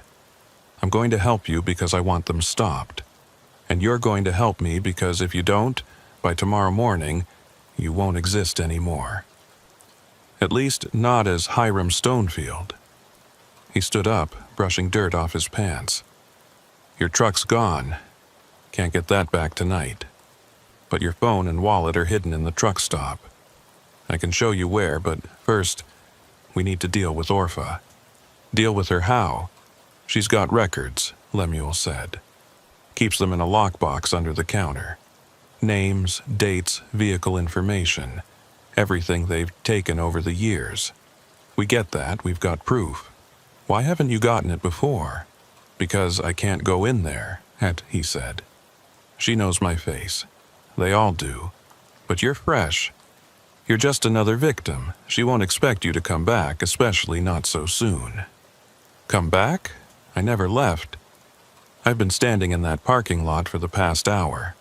"No," Lemuel said, checking his watch. "You've been gone for 3 hours. It's almost 4 a.m. That couldn't be right. I'd gone into the shower around midnight. Even with everything that had happened, it couldn't have been more than an hour, maybe 90 minutes. Check the clock on the truck stop wall when we go back," he said. "Time moves funny when you're in shock. You've been standing out here talking to me for longer than you think." I wanted to argue, but my legs were stiff, and I was suddenly aware of how cold I was. The September heat had finally broken, and the pre-dawn air was cool and damp. "So, what's the plan?" I asked. "Simple," Lemuel said. "You go back in, distract Orpha, get her away from the counter, I'll slip in through the back, grab the lockbox, and we're gone. That's it? That's your master plan? You got a better one? I didn't. We made our way back to the edge of the parking lot.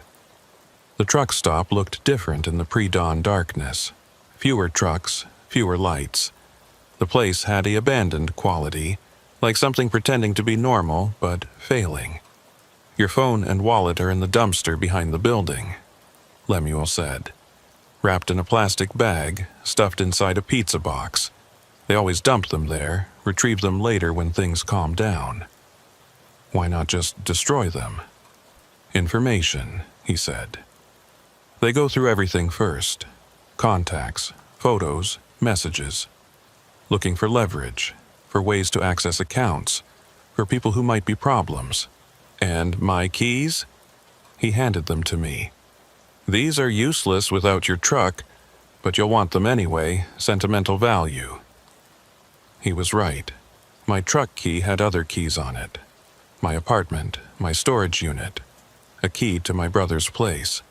Things that made me feel like I still had a life to go back to. Give me 5 minutes, Lemuel said. Then go in. Keep her talking for at least 3 minutes. About what? Doesn't matter. Just keep her eyes on you, not on what's happening behind her. He disappeared into the shadows, moving with the confidence of someone who'd done this before. I counted to 300, then walked back into the truck stop. Orpha was still behind the counter, but she wasn't alone anymore. A man stood next to her, big, muscular, wearing a security guard uniform that didn't quite fit right. He had the look of someone who'd been hired for their size, not their brains. "Well, look who's back," Orpha said. "Thought you'd given up and walked on." "I want my stuff," I said. "I know you have it." "Already told you, don't know nothing about your stuff." "Then you won't mind if I look around," I said, starting toward the counter.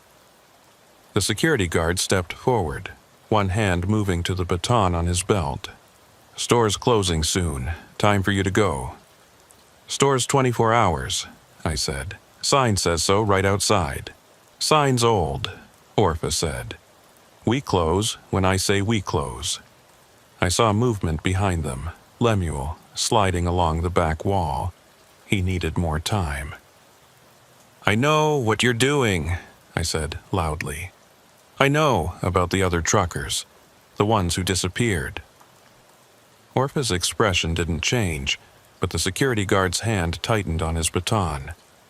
"You're talking crazy," she said. "Earl, I think this man might be on drugs. Might need to call the sheriff, have him checked out." Earl, apparently that was the security guard's name, pulled out his phone. "Go ahead," I said. "Call them. I'll tell them about the fishing camp, about what happens to the drivers who don't cooperate." Now, Orpha's expression did change. Her eyes narrowed and she leaned forward. "You don't know nothing," she said quietly. "You're just some trucker having a bad night." "Am I? Then why is Lemuel Crowfeather helping me?" The name hit them like a physical blow. Earl actually stepped back, and Orpha's face went pale. "Lemuel's dead," she said. "Died 2 years ago. Drove his truck into the bayou drunk." "That's the story you spread," I said. "But he's very much alive, and he's been watching you." Behind them, Lemuel had reached the counter. He was working on something underneath, the lockbox, presumably. "You're lying," Orpha said, but her voice was uncertain now. "He told me about your cousin at the DMV," I said. "About the chop shop in Morgan City, about how you pick your targets. Want me to keep going?"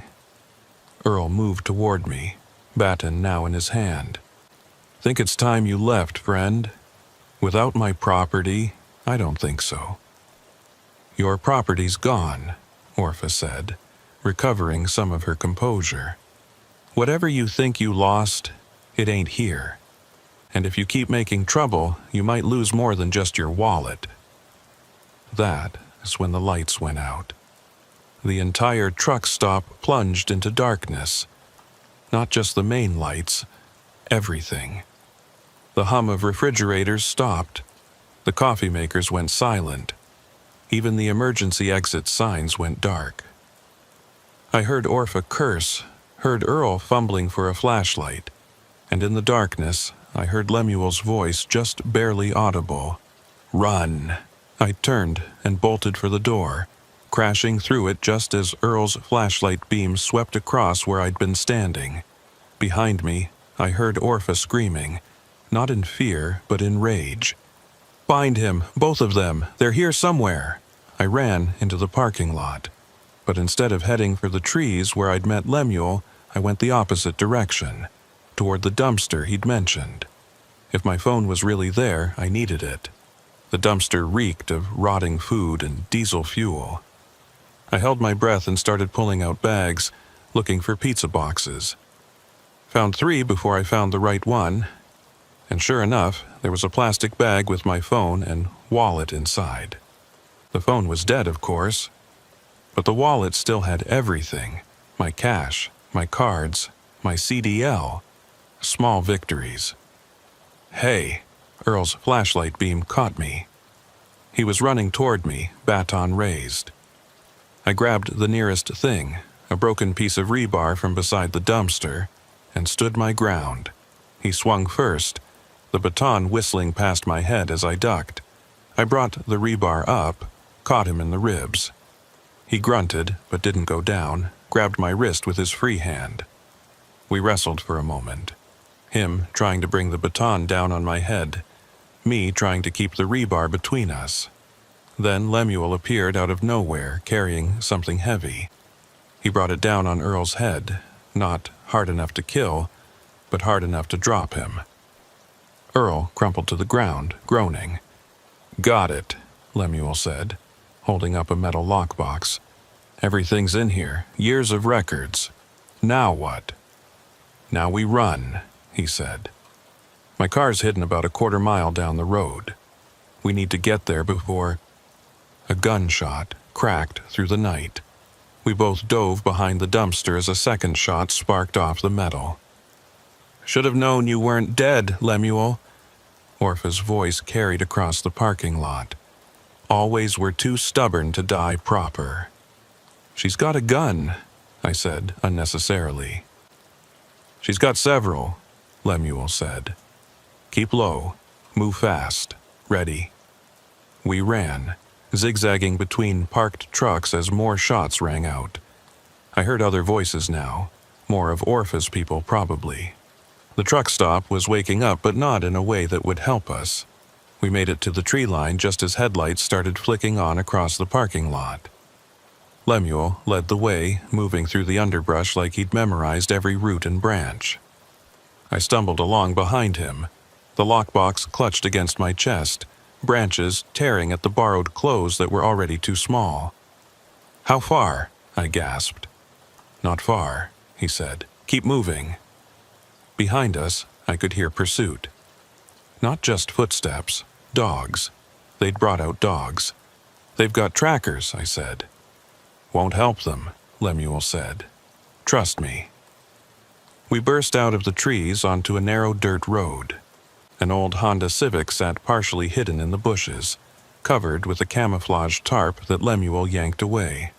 The car looked like it had survived multiple hurricanes badly, rust eating through the wheel wells, duct tape holding the bumper on, one headlight pointing off at an odd angle. "Get in," he said, fumbling with the keys. The engine turned over on the third try, coughing to life like a sick animal. We peeled out, kicking up dirt and gravel, just as flashlight beams appeared at the tree line behind us. "Where are we going?" I asked. "First away," Lemuel said, taking a hard right onto another dirt road.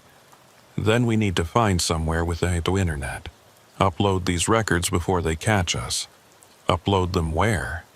"Everywhere. Social media, news outlets, FBI tip line. Make it impossible to suppress." The car's suspension groaned as we hit a pothole. Something under the hood was making a grinding noise that didn't sound healthy. This car going to make it? It's made it this far, Lemuel said, which wasn't reassuring. We drove for maybe 20 minutes, taking random turns, doubling back, making sure we weren't followed.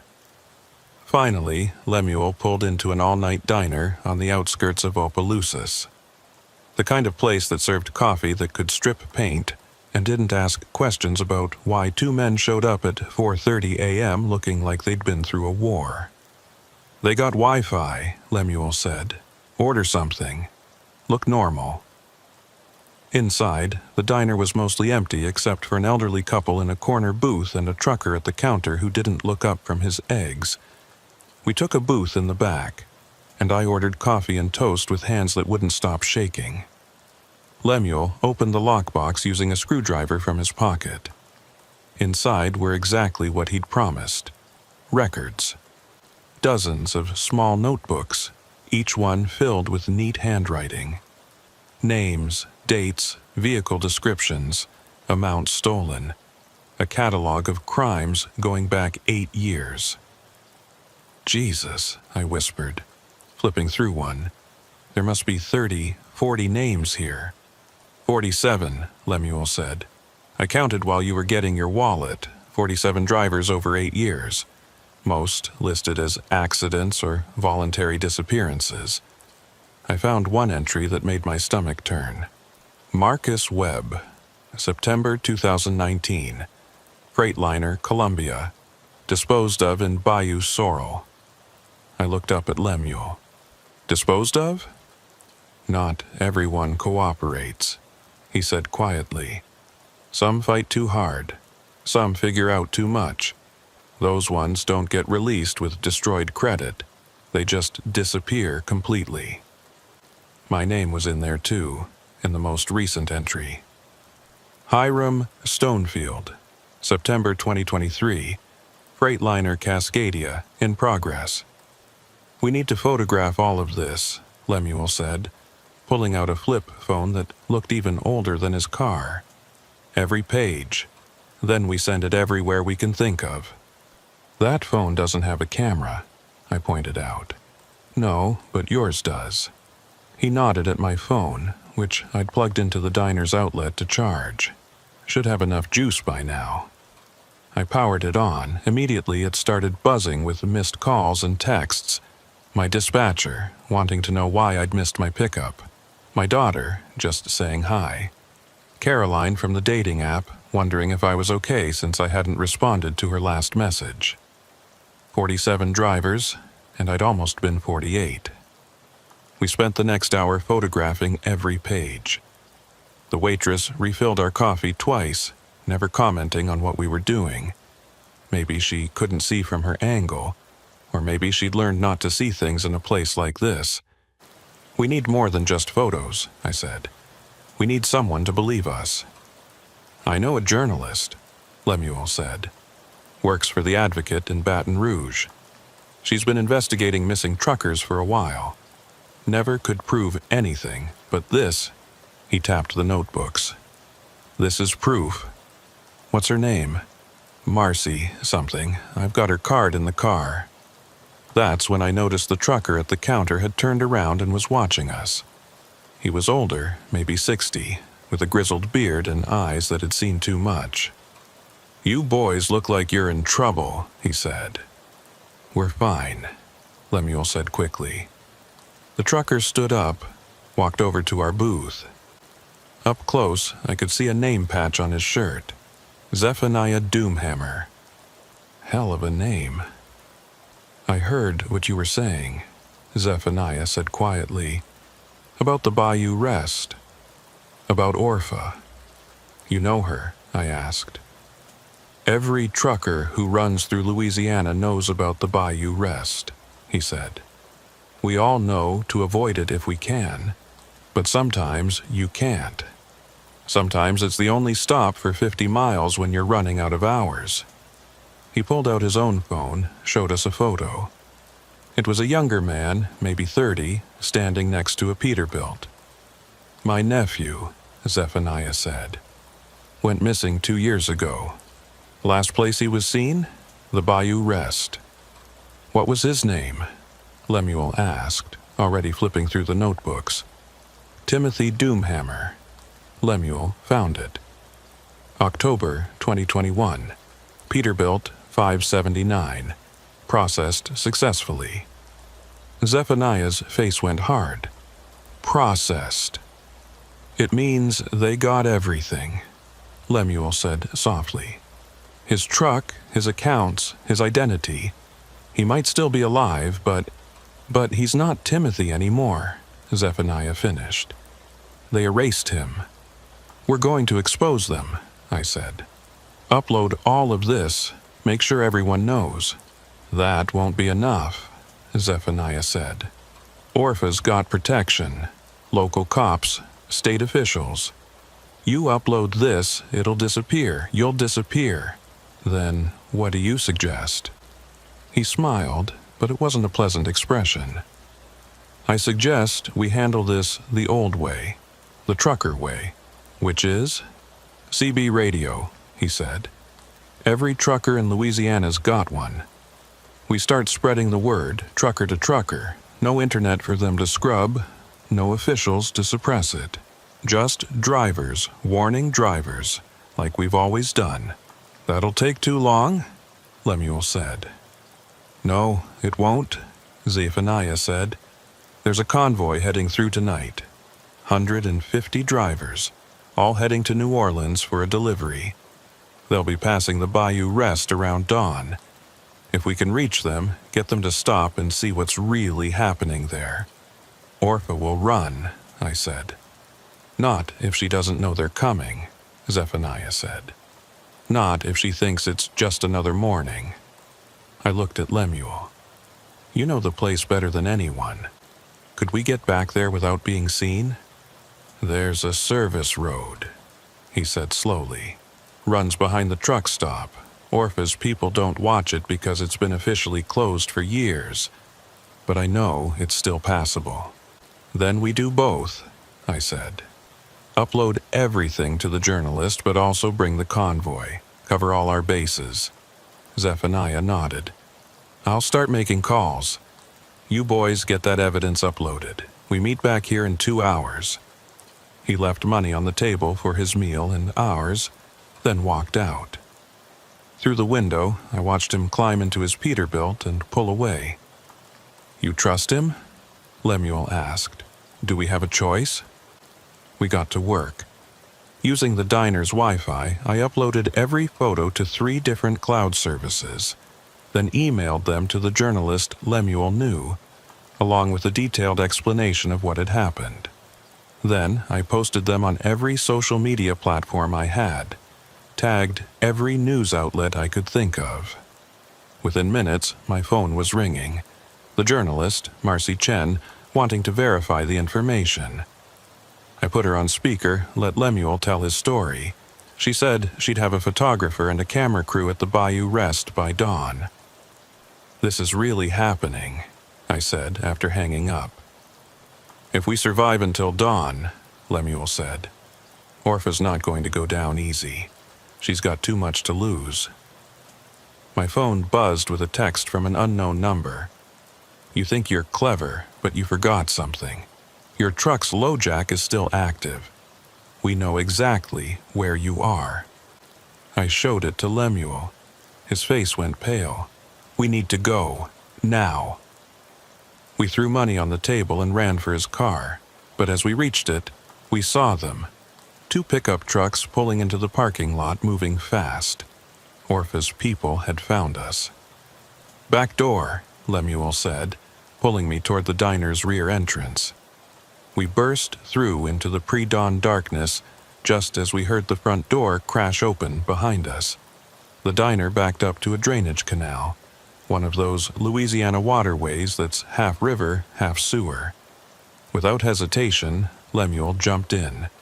The water was maybe waist deep, but the current was stronger than it looked. I jumped after him, immediately regretting it as the foul water soaked through my borrowed clothes. But we didn't have time for regret. We waded along the canal, hidden by its concrete walls, listening to the shouts from the parking lot above. They went out back, someone yelled. Check the canal." That was Orpha's voice. We moved faster, the lockbox held above my head to keep it dry. The canal ran under a road bridge about 100 yards ahead. If we could make it there. A flashlight beam swept over the water behind us. Then another. "There, in the water." We ran, or tried to run, moving through waist-deep waters like trying to sprint through molasses. I could hear them on the banks above us, keeping pace easily. That's when I heard it. The sound of air brakes. A truck was stopping on the bridge ahead. Then another, and another. Zephaniah's head appeared over the bridge railing. "Need a lift, boys?" He'd already dropped a rope. We grabbed it, let him and other hands pull us up. As we reached the bridge, I looked back to see Orpha and 3 men standing at the canal's edge, watching us escape. Even from that distance, I could see the fury on her face. The bridge was full of trucks. Not the 150 Zephaniah had promised, but at least 20. All kinds: Peterbilts, Kenworths, Freightliners, Volvos. Their drivers stood between us and Orpha's people, a wall of truckers who'd apparently gotten the message. "Every one of us has heard stories about the Bayou Rest," Zephaniah said loudly enough for Orpha to hear. "Now we know they're true." Orpha tried to look confident, but I could see her calculating. 20 truckers, all witnesses. Too many to silence, too many to buy off. And more were coming. I could hear the rumble of engines in the distance, see headlights approaching from both directions.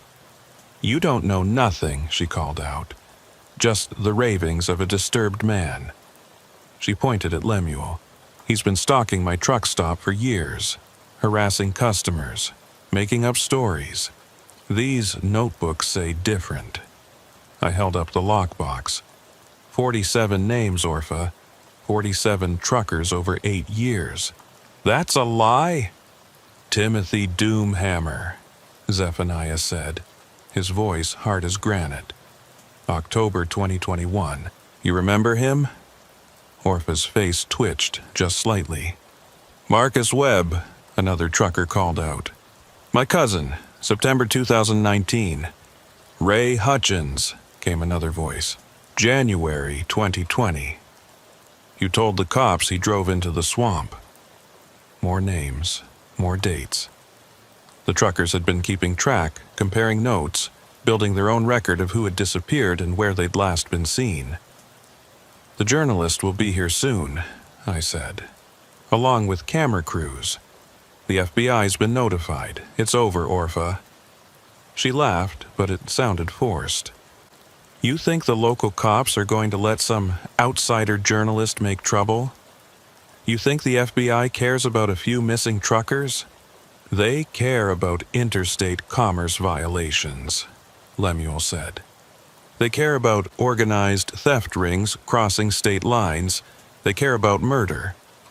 That word, murder, hung in the air like a physical presence. "You can't prove nothing," Orpha said. But she was backing away now, her men moving with her. "We don't have to prove it all," I said. "Just enough to get real investigators looking. And once they start pulling threads..." A siren wailed in the distance, then another. Not local cops. State police, from the sound of it. Someone had been making calls. "This ain't over," Orpha snarled. "You don't know who you're messing with. We got friends in places you can't imagine." "So do we," Zephaniah said. "Every trucker in America, for starters." More trucks were arriving now, filling the road in both directions. Word had spread fast on the CB network. The convoy Zephaniah had mentioned was turning into something bigger. A gathering, a reckoning. Orpha and her men retreated to their vehicles. As they drove away, she locked eyes with me through her window. The look she gave me wasn't defeated. It was promising that this wasn't finished. "She'll run," Lemuel said. "Probably got money stashed, fake IDs ready. She's been planning for this day." "Let her run," I said. As long as she's running, she's not hunting truckers. The sun was coming up now, painting the Louisiana sky in shades of orange and pink. The state police arrived, followed shortly by the news van. Marcy Chen, the journalist, turned out to be a small woman with intense eyes and a voice recorder that never stopped running. We spent the next 3 hours telling our stories. Me, Lemuel, Zephaniah, and a dozen other truckers who'd had close calls at the Bayou Rest over the years. The notebooks were taken as evidence. The truck stop was cordoned off as a crime scene. They found things. In the back office, more records.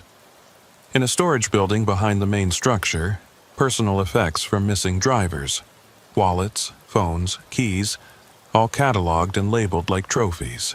And in Orpha's desk, a list of future targets, complete with photos and schedule information. My name had been circled in red, but they didn't find Orpha, or Earl the security guard, or the others Lemuel had identified as part of the ring. They'd vanished like smoke, leaving behind only evidence of their crimes. They had an escape plan, the lead state investigator told me. Probably had it for years. People like this, they know eventually their luck runs out. My truck was found 3 days later in Morgan City, already partially stripped. Insurance covered most of it, but I was out of work for 2 months while everything got sorted. The dating app woman, Caroline, turned out to be more understanding than I'd expected. We're still talking, taking things slow. Lemuel disappeared the day after everything went down. Left a note saying he'd done what he'd come to do, and now he needed to find a new purpose. I hope he did. Zephaniah started a trucker safety network, spreading information about dangerous stops, suspicious situations. It's all CB-based, old school, impossible to hack or suppress. The Bayou Rest is on the permanent blacklist. The FBI investigation is ongoing. They've connected the Bayou Rest ring to similar operations in 3 other states. Turns out, Orpha was part of something bigger, something that had been preying on truckers for decades. They've made some arrests, but the main players are still out there somewhere. I got a postcard last month. No return address, postmarked from Mexico. All it said was, "Not over. OT."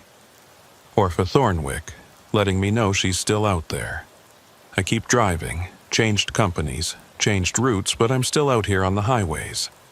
I avoid Louisiana mostly, though sometimes work takes me through. When it does, I drive straight through. No stops. Extra fuel tanks to make sure I don't have to pull over. But here's the thing about being a trucker. We talk to each other. We share information. We watch out for our own. Every driver out here knows about the Bayou Rest now. Knows about Orpha and her crew. Knows to be careful at isolated truck stops, to stay alert in the showers, to keep their keys and phones secure. The Bayou Rest itself is closed now, has been since that morning. The building's still there, slowly being reclaimed by the swamp. Kudzus covering the walls, windows are broken, parking lots cracking apart. Sometimes truckers report seeing lights there at night, shadows moving around the abandoned structure. But no one stops to investigate. It's become a ghost story we tell, a warning disguised as legend. 6 months after everything happened, I was at a truck stop in Arkansas, a nice one, well lit, plenty of people around. I was in the shower, and for just a second, I thought I heard someone try the door handle. My blood went cold, and I was right back at the Bayou Rest, naked and vulnerable. But it was just another trucker who'd gotten the wrong stall number. He apologized through the door, moved on. I finished my shower, got dressed, walked back to my truck without incident. That's the thing about what happened. It stays with you. Every truck stop shower, every isolated rest area, every too friendly attendant who asks too many questions. You get paranoid, but maybe that's not a bad thing. Maybe a little paranoia keeps you safe out here. I still have the lockbox. The cops made copies of everything, but they let me keep the original. 47 names of drivers who weren't as lucky as me. Sometimes I read through them, wondering about their families, their final moments, what happened to them after they were processed. There's a memorial now, unofficial but real. A tree near where the Bayou Rest used to operate, where truckers have started leaving things. Photos, CB antennas, mud flaps with company names. Tributes to the ones who didn't make it out. I stop there sometimes when I'm passing through, add a fresh American flag or clean up the area a bit. Lemuel was right about one thing. Time does move funny when you're in shock. Looking back, that whole night feels both endless and instant, like it lasted forever and happened in a blink. Sometimes I dream about it, about being in that shower, hearing footsteps, knowing something's wrong but not being able to stop it. But I also dream about what came after. The truckers on the bridge, the wall of support, the community coming together. That's the part that matters, really. Not what Orpha and her people took, but what the rest of us did about it. The truth is, trucking's always been dangerous. Long hours, lonely roads, valuable cargo. We're targets just by the nature of what we do. But we're also a brotherhood, a network that spans the entire country. You mess with one of us, you mess with all of us. The Bayou Rest is closed, but there are other places out there. Other Orphas waiting in other truck stops. We know that. We watch for them. We warn each other. We survive by sharing information, by refusing to be easy victims. My phone buzzes sometimes with unknown numbers, texts that say things like, "Still watching," or "See you soon." I know it's her or her people trying to scare me, trying to make me look over my shoulder. But here's what Orpha doesn't understand. I was already looking over my shoulder. Every trucker is. It's how we survive out here. We check our mirrors constantly, watch for vehicles following too close. Notice when things don't feel right. That paranoia she's trying to instill? We've already got it. It's part of the job. I'm back on the road full-time now. New truck, a 2020 Freightliner Cascadia that I bought outright with the insurance money and a loan.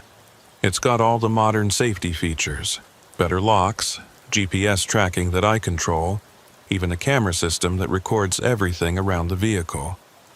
I still stop at truck stops, still take showers, still grab coffee at 3 a.m. from sketchy-looking places. But I'm careful, we all are now. The new drivers, the young ones just starting out, they get warned about the Bayou Rest and places like it. It's become part of the unofficial training, the stories older drivers tell to keep the rookies safe. Some think we're exaggerating, making up ghost stories. Then they see the memorial tree, read the news articles, understand that the monsters in our stories are real people doing real harm. Zephaniah's safety network has grown. There's an app now, though most of us still prefer the CB radio. Instant communication, no digital trail, no way for predators to track or hack it. Old technology keeping us safe from new threats. I never found out what happened to my original truck. Insurance said it was totaled, stripped for parts. But sometimes I wonder. Sometimes I think about it out there somewhere, wearing different plates, hauling different loads, carrying the ghost of what happened that night. The shower stall at the Bayou Rest, stall 4, that image stays with me. The rusted lock, the moldy tiles, the shelf where my belongings sat for just a moment before being stolen. Such a mundane place for life to change completely. But that's how it happens, isn't it? The worst moments come when you're vulnerable, when you're just trying to get clean after a long haul. I've thought about quitting, finding work that keeps me home, keeps me safe. But trucking's what I know. It's who I am. And maybe in a way what happened made me better at it. More aware, more careful, more connected to the community of drivers around me. We look out for each other now more than ever. If someone doesn't check in, we notice. If someone reports something suspicious, we spread the word. If someone needs help, we show up. That's what Orpha and her kind don't understand. They didn't just attack individual drivers. They attacked all of us. And we responded accordingly. The investigation's still open. Every few months, I get a call from the FBI asking if I remember any other details, if I've heard anything new. I tell them about the postcards, the texts. They say they're following leads, that they'll find her eventually. Maybe they will. Maybe they won't. But I know something they don't. I know Orpha's afraid now. Those threatening messages. They're not from someone in control. They're from someone who lost everything and wants me to know they blame me.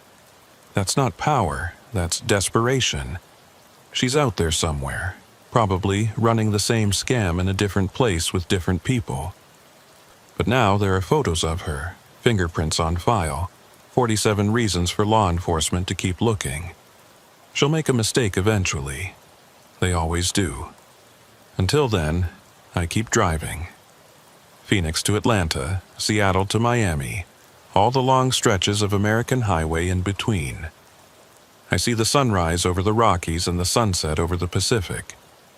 I drink bad coffee and eat worse food and listen to the chatter on the CB radio. Drivers warning each other about speed traps and weather, about construction zones and closed way stations. And sometimes, late at night, when I'm the only truck on a lonely stretch of highway, I think about those 47 names, the drivers who didn't make it home. They're part of the road now, part of the stories we tell, part of the reason we watch out for each other. The Bayou Rest is closed, but its memory lives on as a warning. We're not alone out here, not really. For better or worse, we're all connected. The hunters and the hunted, the lost and the found, the ones who made it out and the ones who didn't. I'm Hiram Stonefield. I'm a trucker. I survived the Bayou Rest, and I'm still driving. The temperature gauge started climbing just outside Mamou, Louisiana, on a stretch of Highway 13 that hadn't seen improvement money since the Carter administration. I'd been watching it creep up for the last 10 miles, hoping it was just the gauge acting up. But when wisps of steam started seeping from under the hood, I knew I was done hoping. My name's Ephraim Duskwood, and I'd been hauling refrigerated goods through Louisiana for the better part of 12 years. The truck was my life. A 2015 Volvo VNL that I'd bought used and maintained like it was made of gold.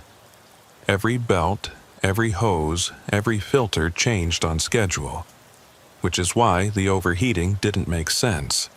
It was just past 2 in the morning on a Tuesday in October, the kind of night where the humidity made the air feel like breathing through a wet towel, even though Halloween was just around the corner.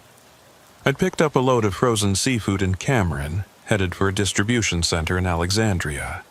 Time-sensitive stuff. The reefer unit was humming along fine, keeping everything at -10. But if the truck died, the refrigeration would die with it. 20,000 pounds of shrimp and crawfish would start thawing, and my reputation would thaw right along with it. I eased off the accelerator, looking for somewhere to pull over. This part of Highway 13 was nothing but rice fields and swamp, with the occasional dirt road leading off to God knows where. No truck stops, no rest areas, not even a wide shoulder. Just 2 lanes of cracked asphalt cutting through the darkness. The steam was getting worse. I could smell coolant now, sweet and acrid. The temperature gauge was buried in the red. I had maybe a minute, maybe less, before something catastrophic happened. That's when I saw the turnoff. Just a gap in the trees with a rusted sign that might have once said something about a boat launch. The dirt road was rutted but solid enough. I eased the truck off the highway, drove maybe 50 yards in, and killed the engine before it could kill itself. The silence was immediate and complete. No traffic, no insects, just the tick-tick-tick of hot metal cooling and the distant hum of the reefer unit still running off the auxiliary power unit. I grabbed my flashlight and work gloves, popped the hood latch, and climbed out. The night air was thick with the smell of swamp, rotting vegetation, stagnant water, that peculiar Louisiana mixture of life and decay. Somewhere in the darkness, something splashed. Gator, probably, or maybe just a fish jumping. You learned not to think too hard about what was in the water down here. I raised the hood carefully, standing to the side in case steam geysered out. It didn't, which was actually more concerning. I played my flashlight over the engine compartment. Everything looked normal at first glance. No obvious broken hoses, no visible leaks. Then I spotted it.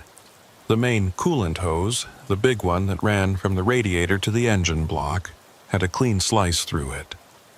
Not a tear, not a wear spot, a cut, like someone had taken a knife to it. Well, hell, I muttered. I had tape in my toolkit, maybe enough to patch it temporarily. But I'd need coolant, and lots of it, to replace what had leaked out.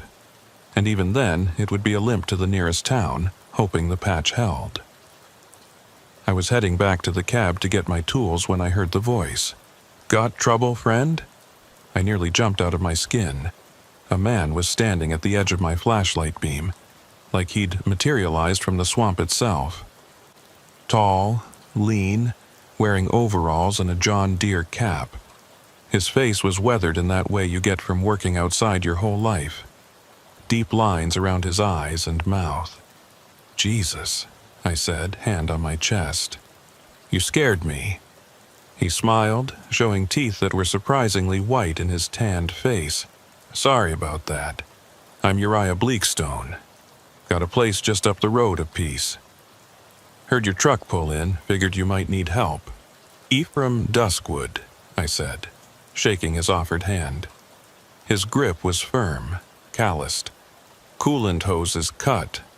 Don't suppose you've got any spare hose and coolant lying around." "Matter of fact, I might," Uriah said. "Farm's got all kinds of equipment. Bound to have something that'll work. It's just a quarter mile up this road." Something about the situation felt off. How had he heard my truck from a quarter mile away? Why was he out at 2 a.m? But I was stuck, and he was offering help. "That's mighty kind of you," I said.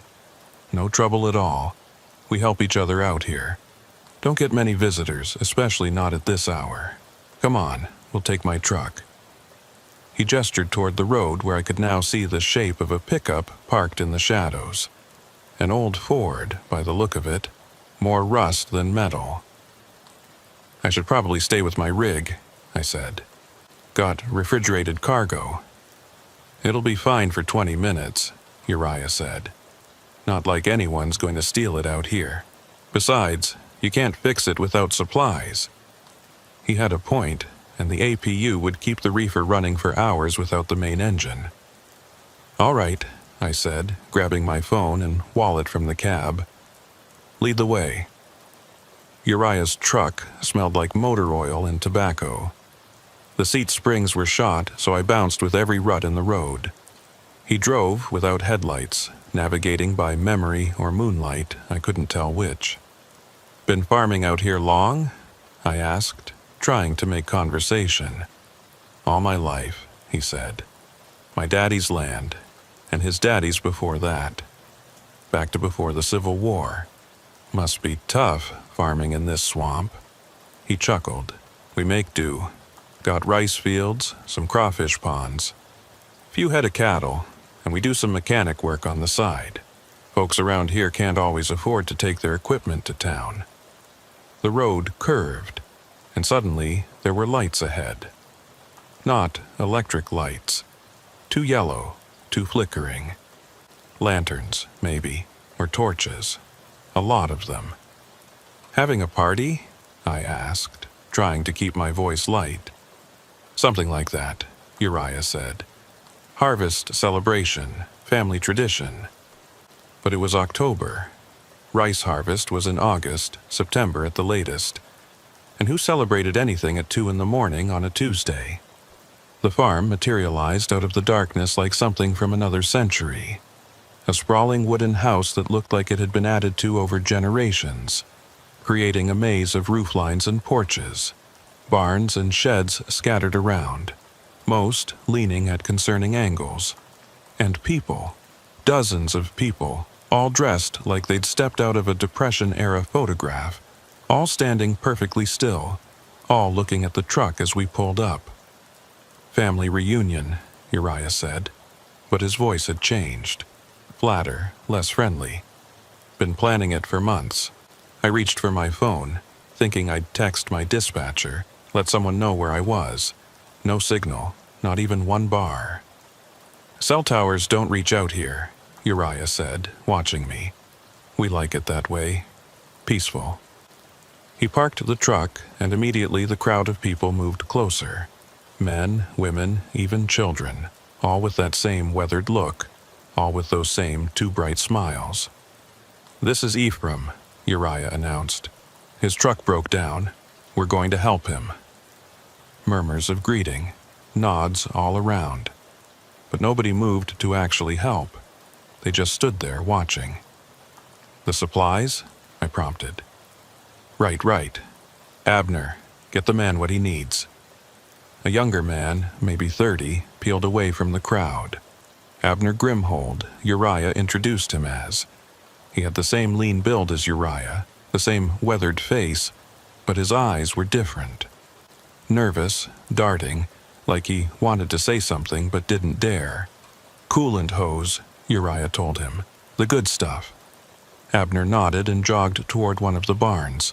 I noticed he kept looking back at me, that nervous expression getting worse. "While we wait," Uriah said, putting his hand on my shoulder. "Come meet my wife. She's got coffee on." The hand on my shoulder wasn't a suggestion. It was a grip, firm enough to hurt if I tried to pull away. The crowd parted as he guided me toward the house, then closed behind us. I was surrounded. The house's interior was worse than the outside. It smelled of kerosene and something else, something organic and wrong. The walls were covered in old photographs, hundreds of them, all showing stern-faced people in old-fashioned clothes. But what caught my eye were the newer photos mixed in, modern photos, Polaroids mostly, showing trucks, big rigs, all different makes and models, all photographed from the same angle, like trophies. "Coffee?" A woman appeared in a doorway, thin, gray-haired, wearing a dress that might have been fashionable in 1940. Uriah's wife, presumably. He'd never said her name. "I really should get back," I said. "My cargo—" "Tabitha makes the best coffee in 3 parishes," Uriah said, his grip on my shoulder tightening. It would be rude to refuse. "Tabitha Shadowmere," she introduced herself, handing me a chipped mug filled with black liquid that might have been coffee once. It was lukewarm and bitter enough to strip paint. I pretended to sip it while looking for exits. The front door we'd come through. A back door, probably to the kitchen. Windows, but all with closed shutters. "U-Haul refrigerated?" Tabitha asked, settling into a rocking chair that creaked ominously. "Yes, ma'am." "What kind of cargo?" "Seafood, mostly." "Valuable?" The question was too pointed, too interested. "Not really, just shrimp and crawfish, nothing special." She exchanged a look with Uriah. Disappointment, maybe, or calculation. "Still," Uriah said, "truck like yours must be worth something." "It's insured," I said quickly. "Company tracks it by GPS. They know exactly where it is at all times." Another lie. I was an owner-operator. No company, no GPS tracker except my phone. But they didn't need to know that. Abner appeared in the doorway, breathing hard like he'd been running. "Got it," he said, holding up a length of hose. But what?" Uriah's voice had an edge now. "We're out of coolant. Used the last of it on the tractor last week." Uriah's face darkened. "Check the other shed." I did, nothing. "Then we'll have to make do," Uriah said, standing. "Come on, Ephraim, let's get you fixed up." But the atmosphere had changed. The friendly helpfulness was gone, replaced by something predatory. The people outside had moved closer to the house, blocking the windows. I could hear them murmuring, discussing something in voices too low to make out. "Actually," I said, standing up too fast, spilling some of the awful coffee. "I just remembered. I've got a buddy in Ville Platte. He runs a tire shop. He's probably up, getting ready for the morning shift. I can call him." "You said there's no cell service," Tabitha said quietly. "I'll drive to where there is. Really, you've been too kind already." "Nonsense," Uriah said. "We've got you this far. Besides, your truck's a quarter-mile away. How are you planning to get there?" Through the window, I could see more people arriving. They weren't coming from the house or the barns.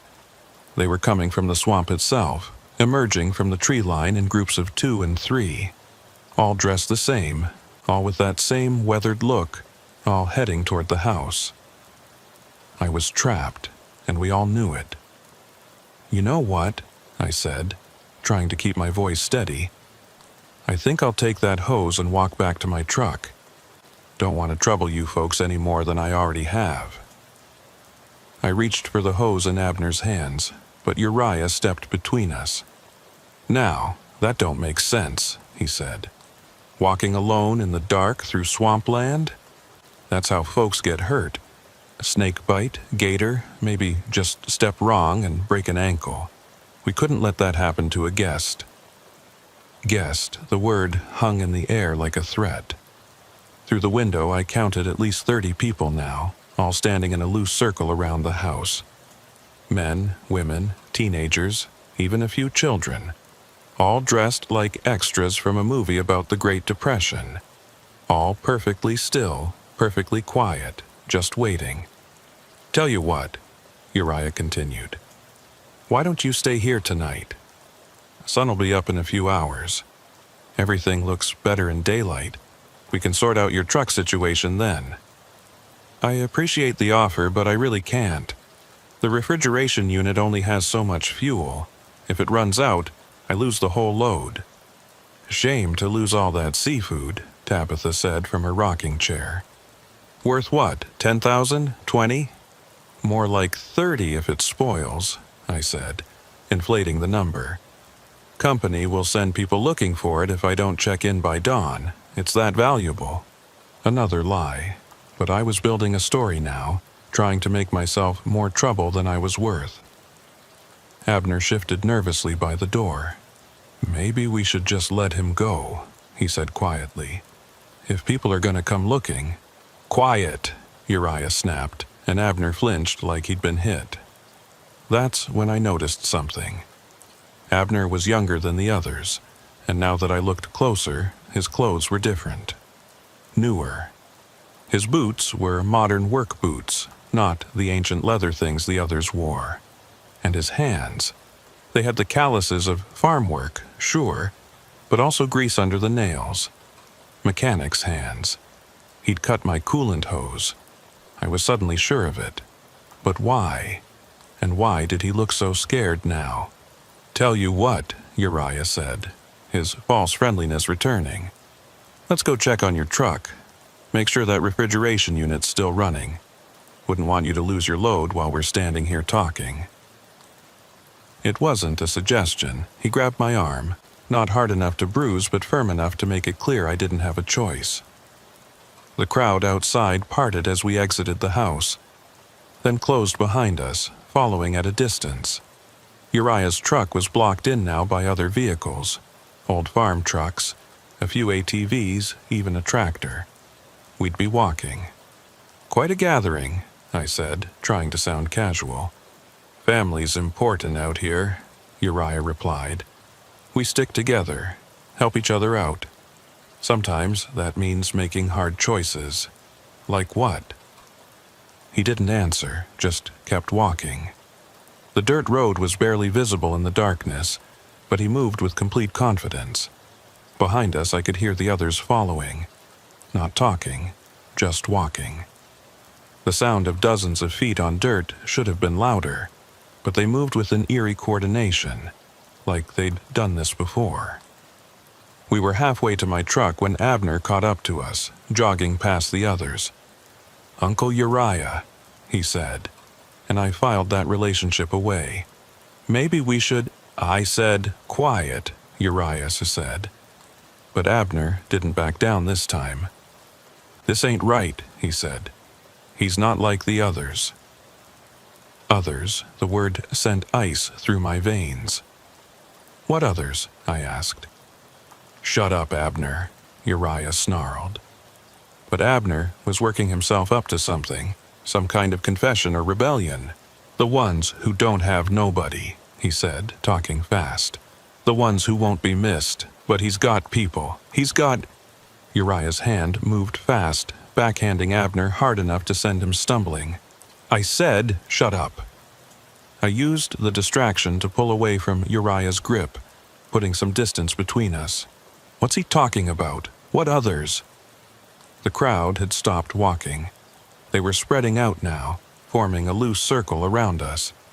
In the darkness, they were just shapes, but I could feel their attention like a physical weight. "Nothing," Uriah said, but his voice had lost all pretense of friendliness. "Boys touched in the head, too much time in the sun." "The photos in your house," I said, pieces clicking together. "All those trucks, those weren't just pictures. Those were trophies." Uriah smiled then, and it was the coldest thing I'd ever seen. "Man's gotta make a living. Farm don't pay what it used to. You rob truckers, that's your real harvest." "Rob's an ugly word," he said. "We prefer to think of it as reclamation. Trucks break down on this stretch all the time. Radiator hoses especially. Funny how that happens." I looked at Abner, who was holding his jaw where Uriah had hit him. "You cut my hose while I was driving. How?" "Truck stop in Mamu," Abner said quietly. "You were inside getting coffee for 15 minutes. More than enough time." I remembered the stop, just a quick break to stretch my legs and grab caffeine for the final push. I'd never even noticed anyone near my truck. "We pick careful," Uriah said. "One's driving alone. Ones with older trucks that might actually break down. Ones who look like they can't afford to lose a load, so they'll take help from strangers." "And then what? You kill them?" "Kill's another ugly word," Uriah said. "Sometimes folks just disappear. Swamp's big. Lots of places a body won't ever be found. But usually, we don't have to go that far. Usually, folks are smart enough to hand over what we want and walk away. But I don't have anything. Old truck, cheap cargo. You got a truck worth 40,000 even used," Tabitha said. She'd followed us, moving silent as smoke. "You got credit cards, bank account. You got an identity we can use for all sorts of things. And if I refuse—" The circle tightened. I counted faces now, 37 people, all watching me with the patient hunger of predators who knew their prey was cornered. "Then you become a missing person report that nobody follows up on," Uriah said simply. "Another trucker who abandoned his rig, walked off into the night. Happens more than you'd think." My truck was visible now, just a darker shape against the dark trees. The reefer unit was still humming, still working, my lifeline to the outside world, if I could reach it. "Here's what's going to happen," Uriah said. "You're going to sign over your truck title. You're going to give us your banking information, your passwords, everything. You're going to make this easy, and in return, we'll let you walk to the highway. Someone will pick you up eventually. You'll have a story about getting robbed, but no proof. No way to find us again. This road don't officially exist. This farm ain't on any map." "And if I don't?" He pulled something from his pocket. A knife, long and well used. Then we do this the hard way, and trust me, friend, you don't want that." The crowd murmured agreement. Some of them were holding tools now, shovels, picks, things that could hurt, things that could kill. But Abner was shaking his head, backing away from his uncle. "This ain't what you promised," he said. "You said we were just going to take the trucks. Nobody was supposed to get hurt." "Nobody has to get hurt," Uriah said, not taking his eyes off me. "Long as everybody cooperates." I saw my chance then. Not in running. I'd never make it to my truck before they caught me.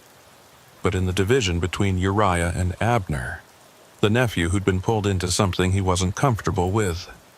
"How many?" I asked Abner directly. "How many truckers have disappeared out here?" "Don't answer that," Uriah warned. But Abner was past caring. 12, he said. 12 in the past 3 years. Most walked away, but some... He trailed off, unable to finish. "Some are still out there," I said, nodding toward the swamp. "In the water, in the mud." "Enough," Uriah said, raising the knife. "Decision time, Mr. Duskwood. Easy way or hard way?" That's when we heard it. A sound that didn't belong in the pre-dawn swamp. An engine. No, multiple engines. Getting closer. Uriah's head snapped toward the sound. "Who did you call?" "Nobody," I said, genuinely confused. "I told you, no cell service." The engines were getting louder. Definitely trucks. Big ones. Then I understood. The refrigeration unit. It had a GPS tracker built into it separate from anything on my phone. If the unit detected a problem, like running stationary for too long without the main engine, it sent an alert to the company that leased it. And that company had a contract with local recovery services. I started laughing. I couldn't help it. "The reefer unit," I said. "It's been running on auxiliary power for over an hour. That triggers an automatic alert. The leasing company sends someone to check." Uriah's face went pale. "You're lying." "Am I? Those sound like tow trucks to you? Maybe the police?" The crowd was getting agitated now, looking to Uriah for guidance. But he seemed frozen, calculating odds, trying to figure out if I was bluffing. Headlights appeared through the trees. 3 sets, maybe 4. Too many for them to stop, too many witnesses. "We need to go," Tabitha said urgently. "Now." "He knows our faces," Uriah said, still holding the knife. "He knows our names." "Then we deal with it later," she said. "But not now. Not with witnesses coming." The crowd was already dispersing, melting back into the swamp with the same eerie coordination they'd shown before. Within seconds, it was just Uriah, Tabitha, Abner, and me. "This ain't over," Uriah said, backing away. "You don't know these roads like we do. You don't know these people. You'd be smart to forget this night happened." "Like the other 12 forgot?" I asked. He smiled, that cold smile again. "The smart ones did." Then they were gone, vanishing into the darkness just as the first tow truck rounded the bend. It wasn't police, just a recovery service, 2 trucks with amber lights flashing. But they'd saved my life. The driver of the lead truck was a young guy, confused about why he was out here. "Got an alert about a reefer unit in distress," he said. "You having trouble?" "Coolant hose," I said, my voice shaky. "But I've got it handled. Sorry for the false alarm." He looked at me strange. I was sweating, shaking, probably looked like hell. "You okay, man?" "Yeah," I lied. "Just been a long night." It took some convincing, but eventually they left. I used the hose Abner had given me and what little coolant I had left to patch my truck together. It wasn't pretty, but it would get me to the next town. As I was finishing up, I found something tucked under my windshield wiper. A note, hastily scrawled, Get out of Louisiana. Don't come back. They don't forget. It wasn't signed, but I recognized the grease-stained fingerprints. Abner, trying to warn me. I drove out of there as fast as my damaged truck would go, didn't stop until I hit the truck stop in Alexandria. In the light of day, surrounded by other truckers and normal people, the whole thing felt like a nightmare. But the cut in my coolant hose was real. The note was real. The memory of 37 people emerging from the swamp was very, very real. I sat in that Alexandria truck stop for 3 hours, nursing coffee that had gone cold and trying to decide what to do. Call the police? And tell them what? That I'd been threatened by swamp people who may or may not have killed 12 truckers. I had no proof except a cut hose and a handwritten note. The farm wasn't on any map, Uriah had said. The road didn't officially exist. But I couldn't just drive away either. 12 truckers, maybe more. Some of them probably had families still wondering what happened, still waiting for them to come home. I was refilling my coffee when another trucker sat down across from me. Older guy, maybe 65, with arms covered in military tattoos and eyes that had seen everything. "You look like you've had a night," he said. "You could say that. Truck trouble? Something like that." He studied me for a moment, then leaned in closer. "Let me guess.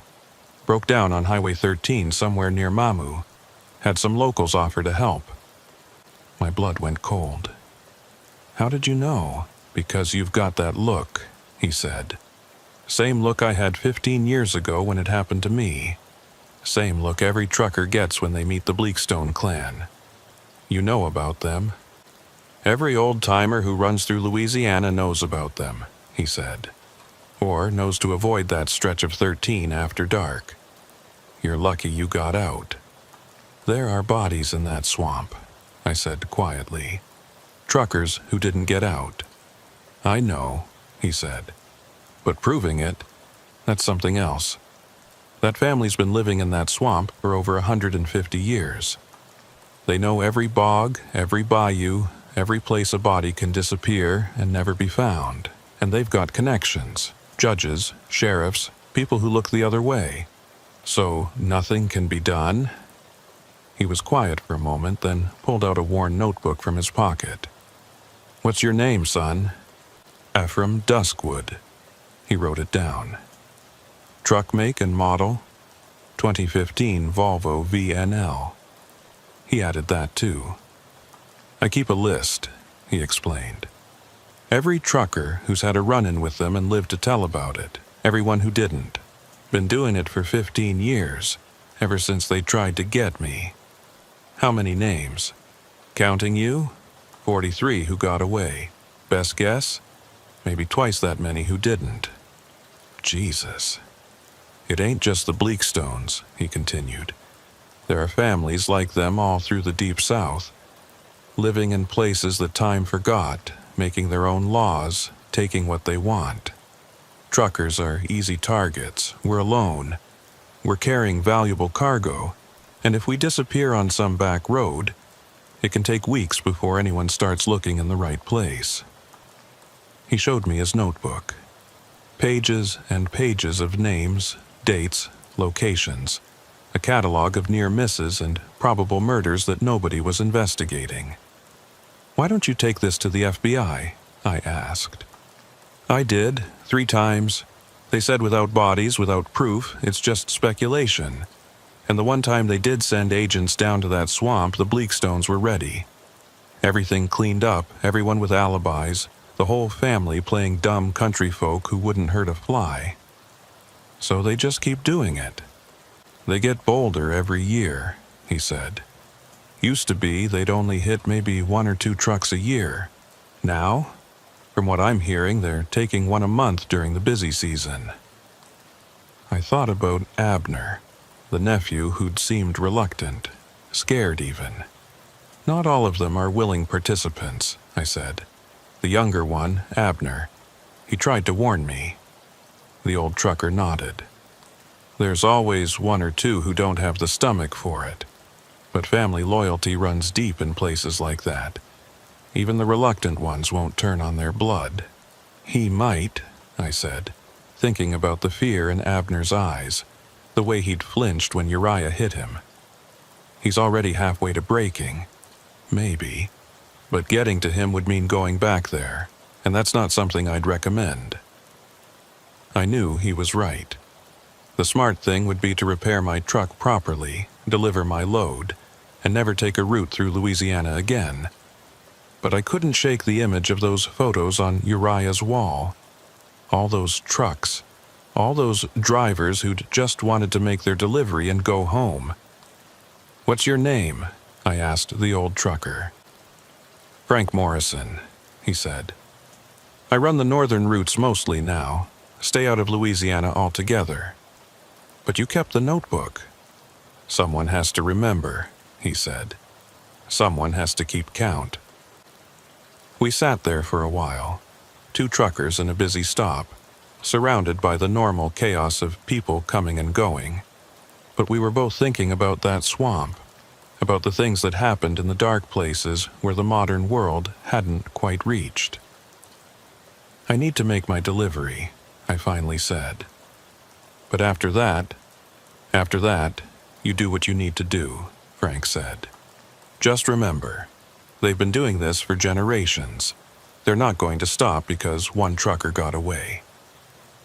I made my delivery in Alexandria, got my truck properly repaired, and should have headed north, back to safer roads. Instead, I found myself researching. The Bleakstone name appeared in old records, property deeds, census data, court documents going back to the 1850s. Always in the same area, always keeping to themselves. There were newspaper articles too, mostly from decades past. Mysterious disappearances, unexplained accidents, bodies found in the swamp that were too decomposed to identify. And there was a pattern. Every few years, someone would try to investigate. A sheriff in the 1970s who'd started asking questions and then suddenly retired. A journalist in the 90s whose car was found burned on a back road, the driver never located. A state police detective in 2008 who'd opened a case file on missing truckers and then transferred to another parish without explanation. The Bleakstones had survived by being careful, by never taking too much too fast, by making sure their victims were people who wouldn't be immediately missed. But they'd made a mistake with me. I had connections, resources, and I had Frank's notebook, which gave me something they didn't expect. A pattern, a history, names and dates that could be verified.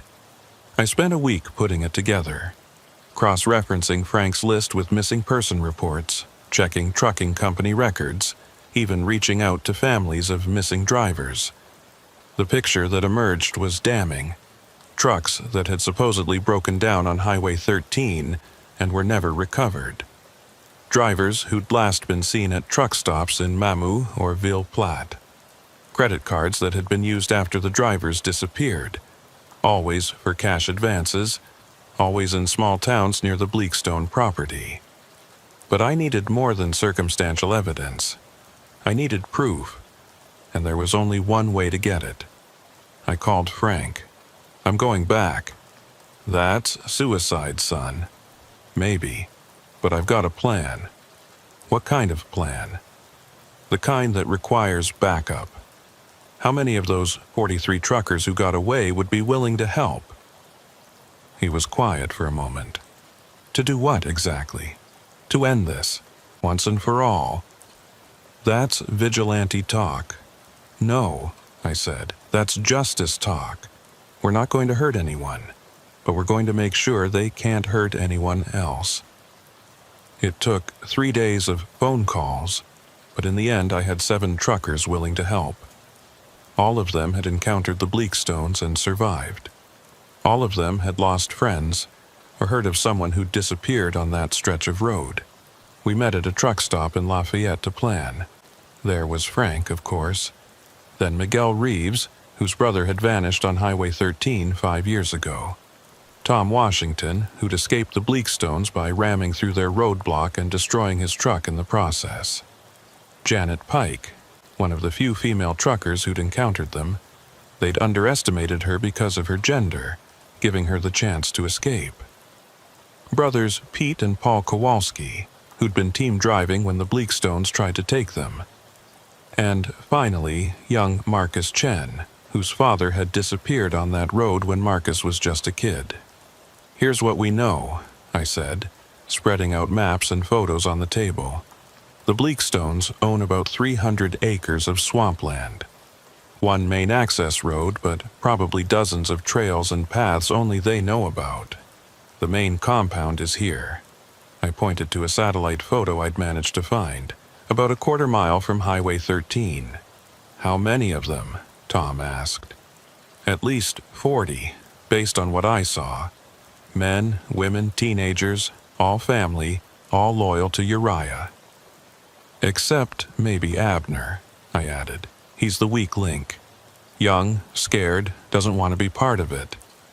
"So what's the plan?" Janet asked. "We don't go in guns blazing," I said. "That's what they'd expect, and they know that swamp better than we ever will. Instead, we make them come to us." I explained my idea. It was risky, required precise timing, and depended on the Bleakstones being predictable. But if it worked, we'd have evidence that couldn't be ignored. "You're using yourself as bait," Frank said when I finished. "Someone has to, and I'm the one they want most right now. I got away, and I know too much." "This is crazy," Paul Kowalski said. "Maybe," I admitted. "But doing nothing is worse. How many more truckers are going to disappear while we sit here debating?" We spent the rest of the day preparing. Cameras to document everything. CB radios for communication. And most importantly, contacting people on the outside. Journalists, state police from other parishes, even a contact Tom had in the FBI. We gave them all the same message. On October 30th, something was going to happen on Highway 13 near Mamou. Be ready. The night of October 29th, I drove my truck back down Highway 13. Same route, same time of night, even carrying another load of seafood. I wanted everything to be familiar, to make the Bleakstones think I was just another stupid trucker who hadn't learned his lesson. Sure enough, just outside Mamou, my coolant hose failed again. Cut in the exact same place. Abner hadn't lost his touch. I pulled over at the same turnoff, went through the same routine of checking the engine. And just like before, Uriah appeared out of the darkness. "Well, well," he said. "Ephraim Duskwood. Didn't think we'd see you again." "Had to make the delivery," I said, trying to sound nervous. "This is the fastest route." "Foolish," he said, "very foolish." This time, he wasn't alone. At least a dozen men emerged from the trees, all armed. They'd learned from last time. "No recovery service coming to save you tonight," Uriah said. "We disabled that GPS unit while you were driving. You're all alone out here." "I figured as much," I said. He smiled that cold smile. "Then you know how this ends." "I do," I said. "But not the way you think." That's when the lights came on. 7 trucks, hidden in the trees on both sides of the road, all hit their high beams at once.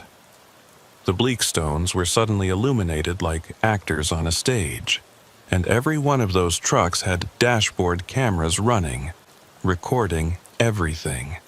"What the hell?" Uriah spun around, shielding his eyes from the lights. "You're being recorded," I announced loudly, making sure the cameras would pick up my voice. "Everything you say, everything you do, is being documented." Frank's voice boomed from his truck's PA system. "This is being live-streamed to multiple platforms. State police are already on their way." That was partly true. We were recording everything. But the live stream was a bluff, no signal out here. But the Bleakstones didn't know that. "You think you're clever," Uriah snarled, pulling out his knife. "But cameras can be destroyed. Witnesses can disappear." 7 witnesses, I said, all of whom told people exactly where they'd be tonight. All of whom have families expecting them to check in. More Bleakstones were emerging from the swamp now, drawn by the commotion. I saw Tabitha among them, and there, hanging back near the trees, was Abner. His face was pale in the truck lights, eyes wide with what looked like relief mixed with terror. "Abner," I called out, "this is your chance. You don't have to be part of this anymore. Shut your mouth," Uriah roared. But I saw Abner take a step forward, then stop, caught between loyalty and conscience. 12 truckers, Abner," I continued. "Maybe more. You know where they are. You can end this." "Don't listen to him, boy," Tabitha shrieked. "He's outsider.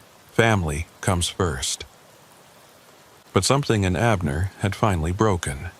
Maybe it was the lights, the cameras, the knowledge that the outside world was finally watching.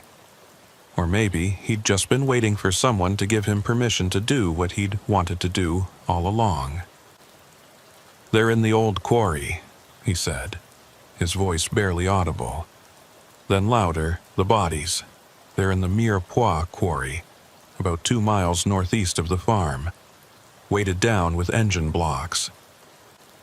The silence that followed was deafening. Even the swamp seemed to hold its breath.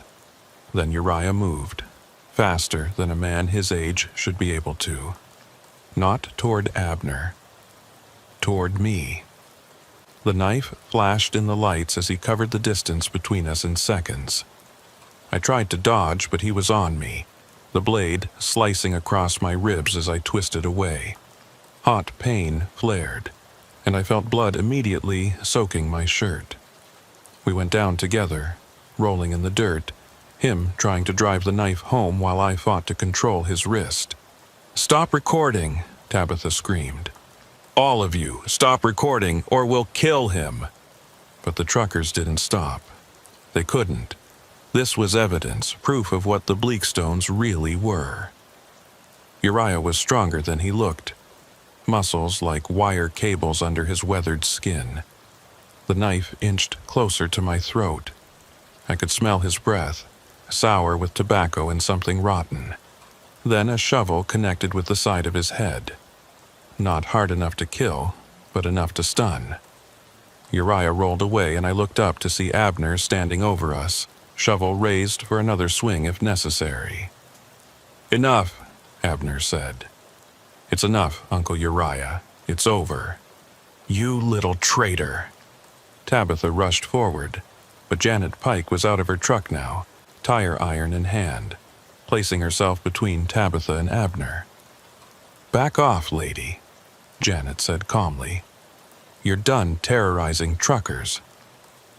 The sound of sirens finally cut through the night. Real ones, this time, getting closer fast. The Bleakstones began to scatter, some running for the swamp, others for vehicles. But it was too late. The road was blocked in both directions now. Police cars, state troopers, even an FBI van.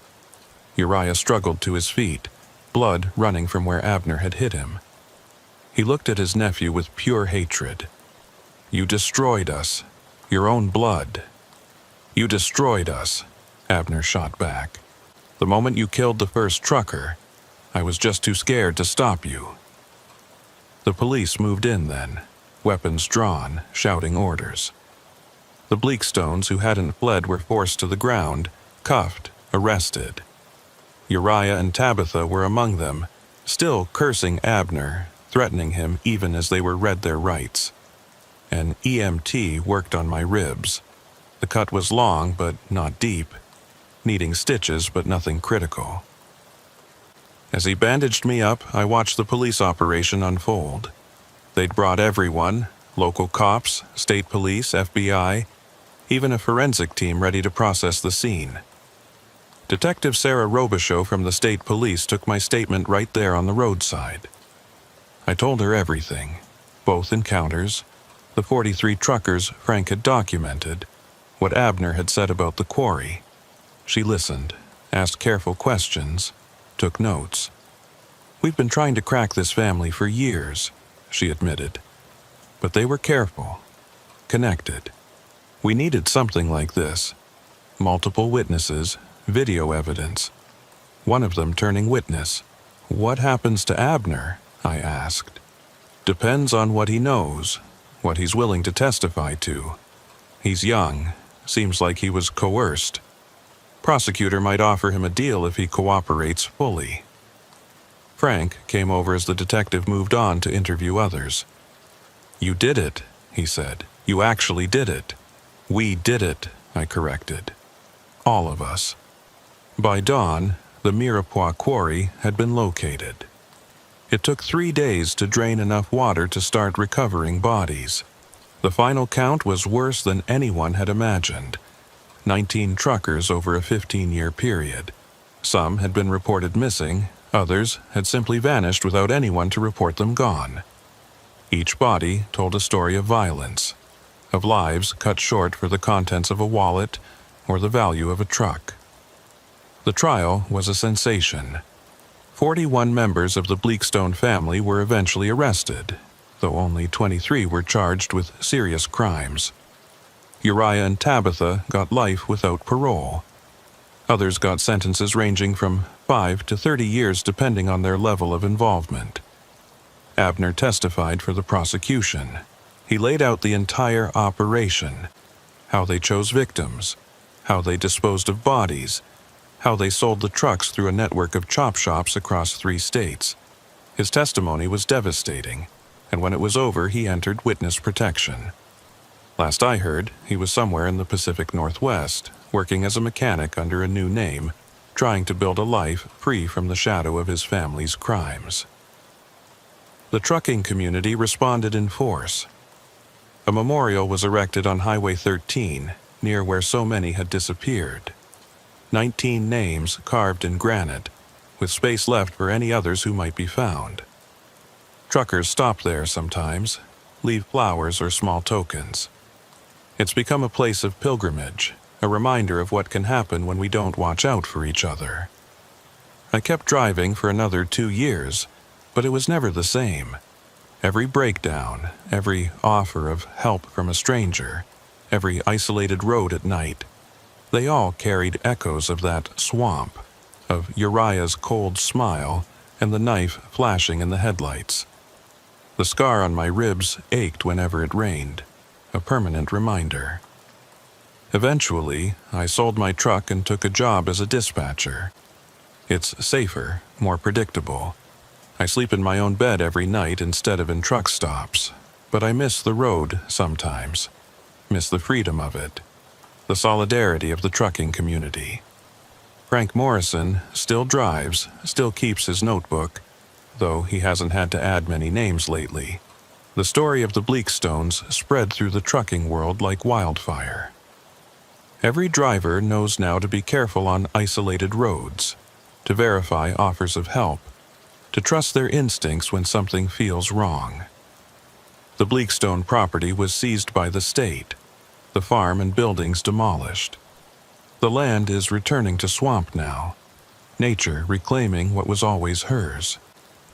Sometimes people report seeing lights there at night, hearing voices calling for help. But that's just folklore, stories truckers tell. The real Bleakstones are in prison, where they'll stay for the rest of their lives. 5 years have passed since that night on Highway 13. I'm sitting in my office at Shepherd Logistics in Shreveport, going through driver logs and route assignments. It's routine work, far from the danger and uncertainty of long-haul trucking. But every October, when the heat breaks and the Louisiana nights turn cool, I think about that encounter. The phone rings. It's my direct line, not the company number. Ephraim Duskwood? The voice is young, nervous. Yes? My name is, well, that doesn't matter. I heard about what happened with the Bleakstones, all of it. That was 5 years ago, I say carefully. Old news. Not for everyone. See, my family, we have a similar situation. Not Louisiana, Mississippi, about 60 miles east of Jackson. Family that's been preying on truckers for decades. I feel the old chill, the one I thought I'd left behind when I quit driving. Why are you calling me? Because you stopped them. You and those other truckers, you showed it could be done. Call the police. I can't. They own the police in our county. Sheriff's married to my cousin. Deputies are all related somehow. It's like the Bleakstones, but worse, because they're not just taking truckers. They're taking anyone who breaks down on Highway 49. Families, tourists, anyone. I'm already reaching for my old notebook, the one where I kept track of everything during the Bleakstone investigation. What's your name? Call me Daniel. That's not my real name, but it's what I want to be called. Are you part of it, Daniel? Like Abner was? A long pause. I was, until 3 weeks ago when they took a family. Mom, Dad, 2 kids. The kids were maybe 8 and 10. They made me help dispose of the car. The kids' toys were still in the back seat. I close my eyes. It's happening again. Or maybe it never stopped. Maybe for every Bleakstone clan we expose, there are 10 more operating in the shadows of America's back roads. Where are you now? I ask. Truck stop near Meridian. I ran. Took what evidence I could, but it's not much. Some photos, a few documents. They'll come looking for me soon. How many bodies, Daniel? Dozens, maybe over 100. They've been doing this since the 1960s. I look at the photo on my desk. The 7 truckers who helped me stop the Bleakstones. Frank, Miguel, Tom, Janet, Pete, Paul, Marcus. We still keep in touch, still share information about dangerous routes and suspicious incidents. Stay where you are, I tell Daniel. Keep visible, stay in public spaces. I'm going to make some calls. I hang up and immediately dial Frank. He answers on the second ring like he's been expecting my call. Frank, we've got another situation. Mississippi? How did you know? Been hearing rumors for months. Truckers going missing on 49. Locals all say to avoid that stretch after dark. Figured it was only a matter of time before someone reached out. Can you get the others? Already started. Tom's in Memphis, can be there in 3 hours.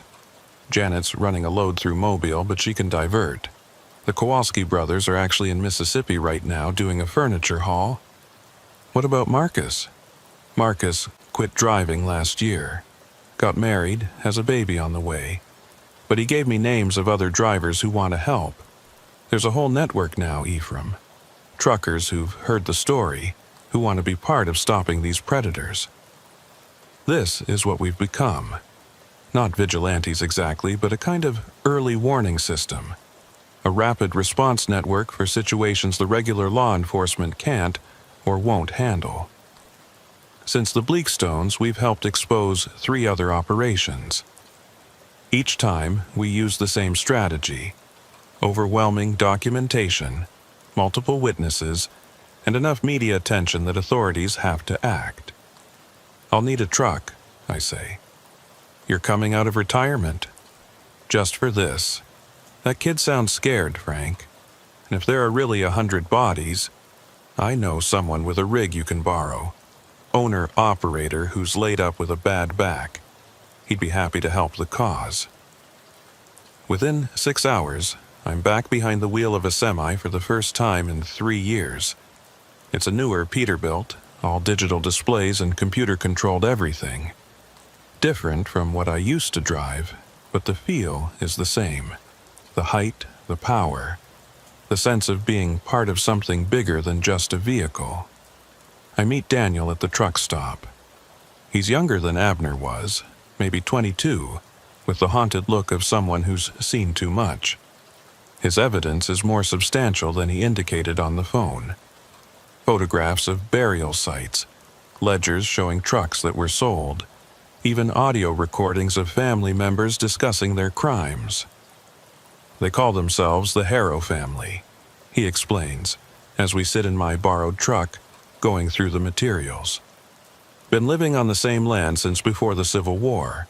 They have a whole system, fake cops who pull people over, a tow service that's actually a front for their operation, even a used car dealership where they sell the vehicles. How many family members are involved? At least 60 who know about it, maybe half that who actively participate. My grandfather, Josiah Harrow, he runs it all, makes the Bleakstones look like amateurs. Over the next 2 days, we build our case. The network Frank mentioned is bigger than I imagined. 30 truckers willing to help, plus journalists who covered the Bleakstone story, even some FBI agents who worked that case and want to prevent another one. The plan is similar but larger in scale. We need to catch the Harrows in the act, document everything, and make it impossible for local law enforcement to cover it up. But this time, we have an advantage. Daniel knows their procedures, their schedules, when and where they hunt. Tuesday nights, he says. They always work Tuesday nights. Fewer trucks on the road, fewer witnesses. They have a spot on Highway 49, about 10 miles south of McGee. Blind curve, no cell service. They put out spike strips, wait for someone to blow their tires, then the fake cops show up. And people fall for it? The uniforms are perfect. The cars look real, unless you know what to look for. By the time victims realize something's wrong, it's too late. We set it up for the following Tuesday. I'd be the bait, driving the Peterbilt with a load of electronics, valuable enough to be worth their attention. The other truckers would be positioned along the route, hidden but ready. We had drone operators, yes, truckers with drones now, ready to provide aerial footage. And this time we had real law enforcement standing by. FBI agents from the Jackson field office who Daniel had contacted independently. The night came fast. October 29th, almost exactly 5 years after my first encounter with the Bleakstones. I tried not to think about the coincidence as I drove south on Highway 49, watching my mirrors for any sign of trouble. The spike strip appeared exactly where Daniel said it would be, barely visible in the darkness. I managed to avoid it, pretending to swerve for an animal. As expected, this triggered their backup plan. A police car, complete with lights and sirens, appeared behind me, signaling me to pull over. I complied, pulling onto the shoulder. The officer who approached looked the part, uniform pressed, badge shining, hand resting on his weapon, but I could see others moving in the woods surrounding my truck. "License and registration," the fake cop said. I handed over forgeries Frank had prepared. Documents that would check out initially but raise flags if anyone looked too closely. The cop studied them with a flashlight, then smiled. "Mr. Johnson, I'm going to need you to step out of the vehicle." "What's the problem, officer?" "Step out of the vehicle, sir." I complied and immediately felt a gun pressed against my back. Not from the fake cop, from someone who'd approached from the blind side. "Don't make a sound," a voice whispered. "Just walk toward the trees." This was the moment. I raised my hands, the signal we'd agreed on. The night exploded with light and sound. 30 trucks hit their horns simultaneously while activating every light they had. Headlights, fog lights, work lights. The hidden drones buzzed overhead, their cameras capturing everything. And from the north and south, real police cars with real sirens came screaming down the highway. The Harrows scattered like roaches, but there was nowhere to go. The truckers had formed a perimeter, their vehicles blocking every escape route. The drones tracked those who ran into the woods. and the FBI agents who'd been monitoring everything moved in with practiced precision. The fake cop tried to run, but didn't get 10 feet before Tom Washington tackled him. The one with the gun at my back dropped it and raised his hands, smart enough to know when he was beaten. But the real chaos was at the Harrow compound, 3 miles away. A separate FBI team, working off Daniel's intelligence, raided it simultaneously. They found weapons, uniforms, fake badges, and detailed records going back 60 years.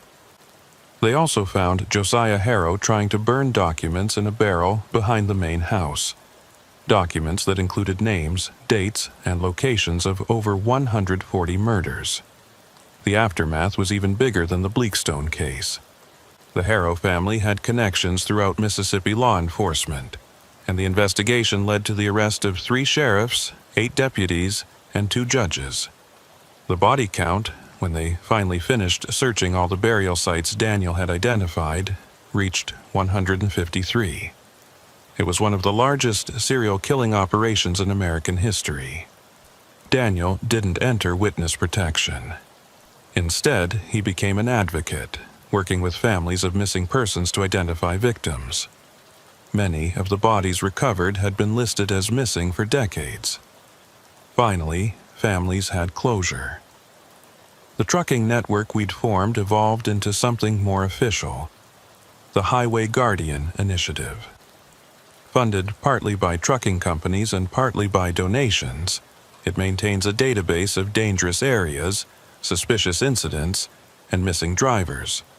It also provides rapid response when a driver reports trouble, coordinating with legitimate law enforcement and media to ensure transparency. I went back to my dispatcher job, but I remain involved with the initiative. We get calls every month, sometimes false alarms, sometimes real threats. We've exposed 7 more operations in the 5 years since the Harrows, though none as large or established. But here's the thing that haunts me. For every one we stop, how many are still out there? How many families like the Bleakstones and Harrows are still preying on travelers on America's back roads? How many bodies are hidden in swamps and quarries and forgotten places, never to be found? I keep a map in my office now, marked with red pins for every confirmed predator site, yellow for suspicious areas, green for places we've cleared. There's still too much red, too much yellow, too many dark places where the modern world hasn't quite reached, where old families make their own law and strangers disappear without a trace. Sometimes young truckers come to see me, wanting to hear the story firsthand. I tell them, but I also warn them. The road is dangerous in ways that have nothing to do with weather or mechanical failure. There are human predators out there, watching for the vulnerable, the isolated, the ones who won't be immediately missed. Trust your instincts, I tell them. If something feels wrong, it probably is. Don't be too proud to refuse help, to turn around, to call for backup. And always, always let someone know where you are. Last month, I got a letter. No return address, postmarked from Oregon. Inside was a photo of a young man standing next to a well-maintained car at what looked like a legitimate auto shop. On the back, written in careful handwriting, "Living clean, teaching others to do the same. Thank you for giving me the courage. A.G. Abner Grimhold, building a new life far from the Louisiana swamps. He'd found his own way to make amends, to balance the scales. It gave me hope. But then yesterday, another call came. Wyoming this time. A family that's been hunting truckers near the Colorado border. The caller sounds young, scared, familiar. Another reluctant accomplice looking for a way out. Another dark operation waiting to be exposed. Frank's already making calls. The network is mobilizing. Someone's borrowing me a truck. Because this is what we do now. We watch the dark roads. We protect our own. We shine lights into the shadows where predators hide. It's dangerous work, thankless most of the time, but necessary. The Bleakstones are in prison. The Harrows are in prison. But there are always more. Always another family, another stretch of dangerous road, another trap waiting to be sprung. And as long as they're out there, we'll be out there too. Truckers looking out for truckers, refusing to let each other disappear into the darkness. My name is Ephraim Duskwood. I survived the Bleakstones. I helped stop the Harrows. And I'm not done yet. The road calls and I answer. Because someone has to. Because truckers don't leave truckers behind. Because in the end, we're all just trying to make it home safe. And sometimes that means fighting the monsters that wait in the darkness. The borrowed truck is ready. Wyoming is a long haul from here, but I've driven longer. Time to get back on the road. Time to hunt the hunters once again. But before I could leave for Wyoming, my phone rang again. This time, it wasn't someone asking for help. It was someone offering information I never expected to hear. Mr. Duskwood, this is Special Agent Patricia Morse with the FBI. We've been monitoring your activities with the Highway Guardian Initiative. My blood ran cold. Were we in trouble? Had we crossed some legal line? Relax, she said, apparently reading my silence correctly. You're not under investigation. Actually, we want to share some information with you. Can you come to our field office in Shreveport? 2 hours later, I was sitting in a conference room looking at files that made my skin crawl. Agent Morse, a woman in her 50s with sharp eyes and graying hair, spread photographs across the table. These are from the Bleakstone property, she said. Areas we didn't publicize during the trial. The photos showed something I hadn't expected. Old structures. Much older than the farmhouse. Stone foundations. Collapsed cellars. Things that looked almost colonial in design. The Bleakstone property goes back to the 1700s, Morse explained. French colonial, then Spanish, then American. But the family's been there through all of it. Different names, same blood. What are you saying? I'm saying this is bigger and older than you realized. The Bleakstones weren't just some backwoods family that turned bad. They're part of something that's been happening for centuries, and they're not the only ones. She pulled out a map of the United States, marked with red dots. Hundreds of them, clustered along old trade routes, pioneer trails, places where travelers had always passed through. Every one of these is a family or group we've identified as potentially involved in systematic predation of travelers. Some are active, some dormant, some we're not sure about. But the pattern is clear. Old families, isolated locations, and a long history of disappearances. How long have you known about this? The FBI has been tracking this pattern since the 1970s, but the roots go back much further. There are newspaper accounts from the 1800s, stories from frontier times. Hell, there are Native American oral histories warning about certain families, certain places where travelers shouldn't stop. I stared at the map, feeling overwhelmed. So, what do you want from me? The Highway Guardian Initiative has done something we couldn't. You've created a trusted network within the trucking community. Drivers talk to you in ways they won't talk to us. We want to formalize a relationship, share information, coordinate responses. You want us to be informants. I want you to be partners, she corrected. Look, the Harrow case you just broke? We'd been trying to crack that for 20 years. You did it in a week because you had inside information and community trust. That's invaluable. She showed me more files. The Brennan family in Montana, suspected of killing travelers since the 1890s. The Delacroix clan in the Louisiana bayous, different from the Bleakstones but just as deadly. The Ashford group in the mountains of West Virginia where hikers and truckers had been vanishing for decades. Some of these families are connected, Morse continued. They share information, techniques, even victims sometimes. There's evidence of a loose network, almost like an underground railroad, but for predators. That's insane. Is it? You've seen 2 of these operations firsthand. You know how organized they are, how they've survived for generations. Is it so hard to believe they communicate with each other? She had a point. The Bleakstones and Harrows had both mentioned knowing about other families, other operations. What about Daniel's family, the Harrows? Have they talked? Some of them, the younger ones mostly, trying to get reduced sentences. They've confirmed what we suspected. There are gathering places, meetings where these families share techniques and divide territory. They call them harvests. Like Uriah said, I whispered, remembering his words about harvest celebrations. Exactly. These aren't just isolated criminal families. This is a subculture, hidden in plain sight, preying on travelers for generations. Agent Morse leaned forward. Mr. Duskwood, the Wyoming situation you're heading to, we have intelligence on that family. The Thornwaites. They're connected to at least 3 other families, including remnants of the Bleakstone clan who escaped arrest. Or for Thornwick's people. No, different branch. But yes, some of them fled Louisiana after your operation.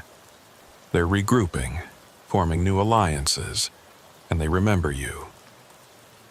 She showed me another photo, a grainy security camera image from a truck stop in Colorado. A woman in the background, partially hidden but familiar. It could have been Tabitha Shadowmere, though she was supposedly in prison. That's from last week, Morse said. We think several family members are using fake identities, possibly planning something. You've become a symbol to them, the outsider who broke their system. Some want revenge. Others want to make an example of you to discourage other truckers from fighting back. So I'm a target. You've been a target since the night you escaped the Bleakstones, but now it's organized. They're watching you, waiting for you to be vulnerable. I thought about all the solo drives I'd done, all the truck stops I'd visited, all the times I'd felt watched but dismissed it as paranoia. Why are you telling me this now? I asked. Because we need you to keep doing what you're doing, but smarter, with backup, with intelligence. The Wyoming situation is a trap, Mr. Duskwood. The family there, the Thornwaites, they're expecting you. The young man who called you? We're not sure he's legitimate. You think he's bait? We think it's possible. These families have children, grandchildren, young people who can play the role of the reluctant accomplice, the one seeking help. It's a technique they've used before. My mind raced back to Abner, to Daniel. Had they been genuine? Or was I just lucky those times? Here's what we propose, Morse said. Go to Wyoming, but with full FBI backup. Wired, tracked, and with agents ready to move. If it's legitimate, we help another victim escape and shut down another operation. If it's a trap, we catch them in the act. And if they just kill me before your agents can move, that's a risk, she admitted. But the alternative is letting them continue, and frankly, Mr. Duskwood, they're going to come for you eventually anyway. Better to face them on our terms. She was right. I'd made myself a target the moment I stood up to the Bleakstones. Running wouldn't change that. There's something else, Morse added, pulling out one final file. We've been investigating the quarries where bodies were found. The Mirepoix quarry where the Bleakstone victims were discovered. It's not just a dump site. We found evidence of ritualistic placement. Symbols carved in stones, bodies arranged in patterns. These families, some of them have beliefs, traditions that go beyond just criminal enterprise. What kind of beliefs? Old ones, pre-Christian in some cases. They see themselves as guardians of ancient ways, and travelers as offerings, sacrifices to ensure their prosperity. It sounds crazy, but several captured family members have described similar beliefs. I remembered the photos on the bleak stone walls, the way they'd all moved in unison, the ceremony-like atmosphere of that night gathering. So, we're not just fighting criminals, I said. We're fighting true believers. That's what makes them so dangerous, and so hard to stop. They genuinely believe they're doing something necessary, even righteous. I left the FBI office with my head spinning. The Wyoming trip was still on, but now it would be a joint operation. I'd wear a wire, have GPS trackers, and FBI agents would shadow me the entire way. The network of trucker volunteers would still help, but as an outer perimeter, not knowing the full scope of federal involvement. Frank was skeptical when I called him. "You're trusting the feds now?" he asked. "I'm trusting that they want these families stopped as much as we do," I replied, "and they have resources we don't. Just be careful, Ephraim. Once you're in bed with the FBI, you don't get to choose which way the relationship goes." 3 days later, I was on the road to Wyoming. The borrowed Peterbilt handled beautifully, and I tried to enjoy what might be my last long haul. The wire itched under my shirt. The GPS tracker in my boot felt heavy. Knowing that federal agents were somewhere nearby and unmarked cars didn't make me feel safer. It made me feel like bait, which, of course, I was. The meeting point was a rest area near Laramie, one of those desolate stops that's just a parking lot and some picnic tables. The kind of place where anything could happen and no one would know for hours. The young man, calling himself Daniel, different Daniel than the Harrow whistleblower, was waiting as promised. Early 20s, nervous energy, constantly checking over his shoulder. He looked the part perfectly. Too perfectly. "Mr. Duskwood," he said, as I climbed down from the cab. "Thank you for coming. I didn't think anyone would believe me." "Tell me about your family," I said, staying near my truck, keeping my options open. He launched into a story. The Thornwaite family, 3 generations of predators, bodies buried in mine shafts. It was convincing, detailed, emotional. But something was off. His accent kept slipping, sometimes Wyoming, sometimes somewhere else. Southern, maybe. "You said on the phone you had evidence," I prompted. "Yes, in my car. I'll show you." He started walking toward a beaten sedan parked at the edge of the lot. Every instinct screamed danger. This was it, the moment where I'd either expose another predator family or walk into a trap. I followed, but slowly, noting everything. The rest area was empty except for us. No other trucks, no tourists, but I knew the FBI was watching. They had to be. Daniel opened his trunk, and I saw what was inside. Not evidence, but rope. Zip ties, a taser. He turned toward me, and his nervous expression was gone, replaced by cold determination. "They said you were smart," he said, his accent now fully Southern. Louisiana Southern, but not smart enough. The taser was in his hand, rising toward me. I started to dodge, but more figures emerged from behind the other cars. 4 of them, all young, all moving with purpose. This was the trap. But as they closed in, all hell broke loose. FBI agents materialized from concealed positions. Behind trees, from a van I hadn't even noticed, from prone positions on the rest area roof. "Federal agents, nobody move!" The young man who'd called himself Daniel tried to run, but didn't get 3 steps before being tackled. The others surrendered immediately, dropping to their knees with practiced ease. They knew the drill. Agent Morse approached, weapon drawn but pointed down. "You okay, Duskwood?" "Yeah," I said, though my heart was racing. They were really going to do it, They were going to take me. Not just take you, she said, nodding to the sedan's trunk. Look closer. Among the restraints were photos of me, of Frank, of Tom, Janet, all the truckers who'd helped expose the Bleakstones and Harrows. We weren't just targets. We were a list. They were planning to get all of you one by one, Morse explained. Start with you as the symbol, then work through the rest. Send a message that interfering with their operations has consequences. The fake Daniel, whose real name turned out to be Josiah Bleakstone IV, Uriah's grandson, was defiant during questioning. You think you've won? He said, looking directly at me through the interrogation room window. You have no idea how many of us there are, how deep this goes. My grandfather's in prison, but the family endures. We've endured for centuries.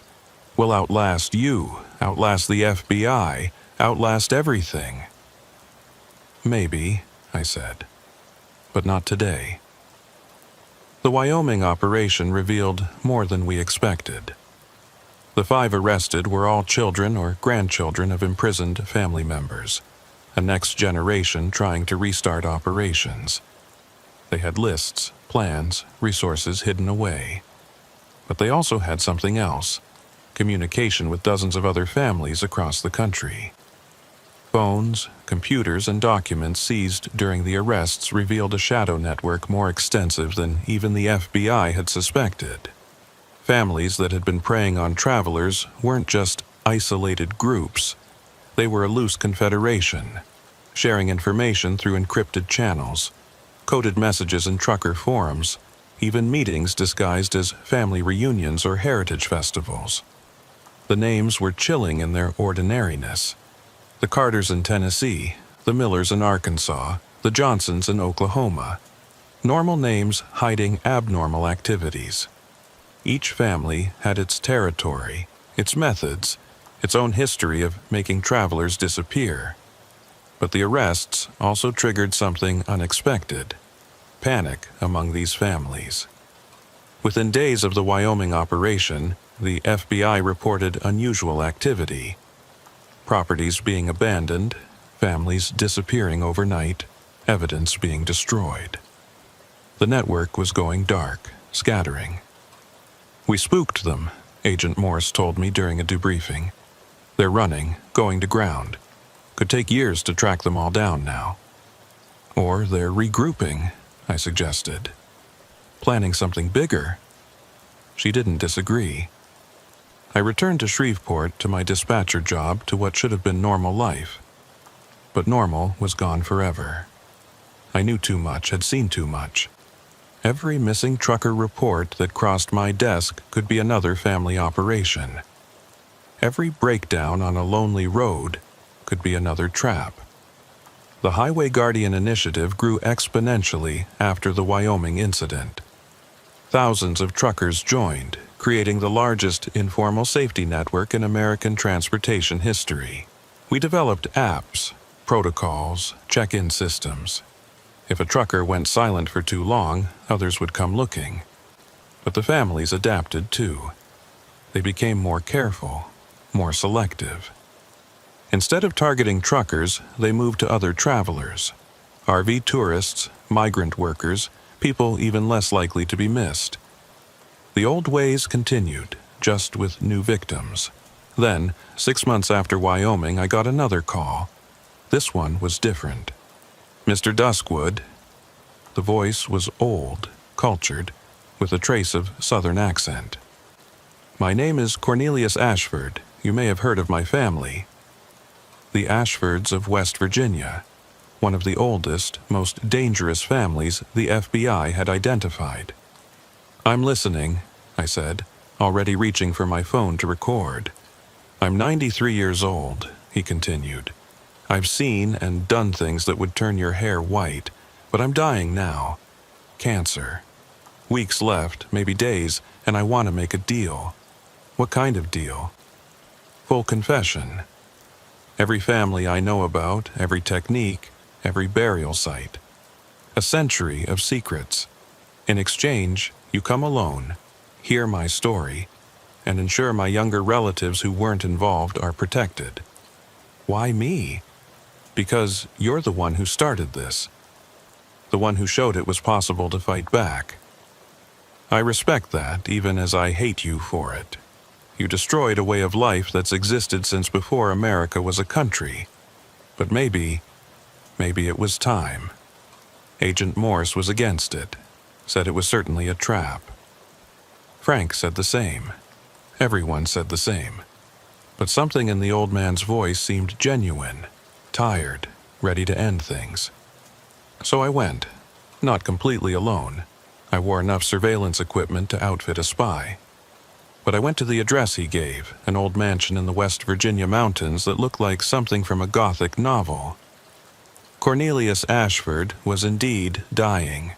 I could see it in his hollow cheeks, his labored breathing, the IV drip beside his bed.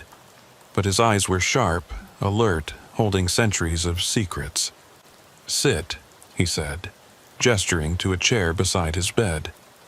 "Let me tell you how it really began." For the next 6 hours he talked.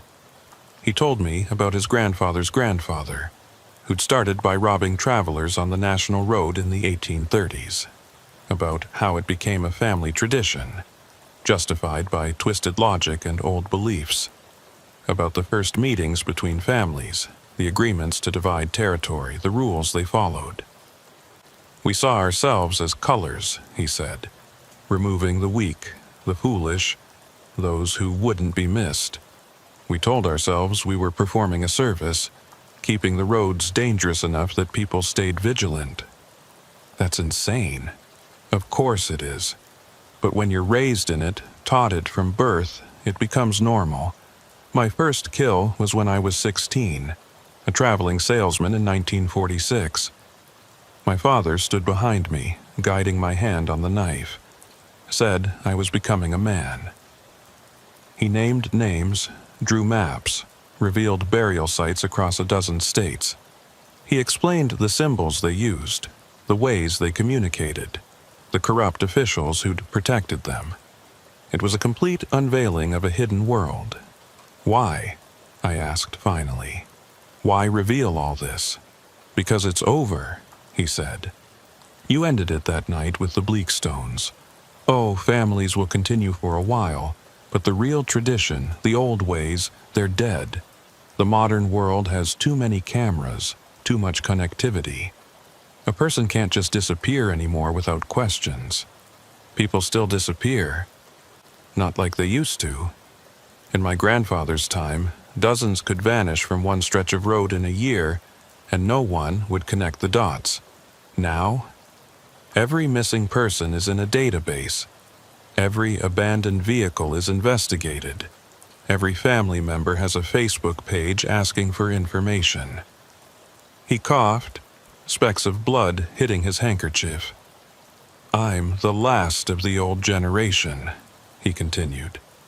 "The ones who come after, like those fools in Wyoming, they're playing at being predators. They don't understand the patience it requires, the commitment. They want quick kills, easy money. They'll all be caught eventually." "So you're giving them up to what? Preserve your legacy?" "I'm giving them up because the game is over, and I'd rather end it on my terms than watch it degrade into common criminality. What we did was evil, Mr. Duskwood, but it was our evil, centuries of it. That means something, even if it's something terrible." He died 3 days later, before he could testify officially. But his recordings, his maps, his confessions led to the largest investigation in FBI history. Over the next year, 137 arrests were made across 23 states. Mass graves were uncovered, some dating back to the Civil War. Families that had operated for generations were dismantled. But not all of them. Some ran, disappeared into new identities. Some fought back, leading to standoffs and shootings. And some, the smart ones, simply stopped. Blended back into normal society, their secrets buried with their victims. The Highway Guardian Initiative is still active. We still get calls, still investigate suspicious incidents. But it's different now. The organized families are mostly gone, replaced by individual predators, opportunists, regular criminals. The ancient evil Cornelius described is fading, though its echoes remain. I still dispatch trucks from my office in Shreveport, but now I also teach. New truckers come to learn not just about routes and regulations, but about safety, about watching for signs, about protecting each other. I tell them the stories, the Bleakstones, the Harrows, the Ashfords. Some think I'm exaggerating. Others understand that the monsters in stories are sometimes real. Frank Morrison died last year. Heart attack in his sleep. He was still driving, still keeping his notebook. I have it now, updated with every incident, every close call. It's a record of survival, of truckers who faced the darkness and lived. Abner Grimhold, or whatever his name is now, still sends occasional letters.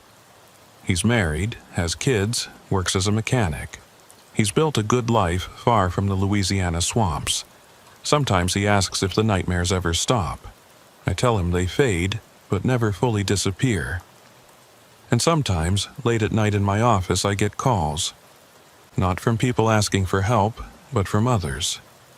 Voices that sound old, accented in ways that speak of deep isolation.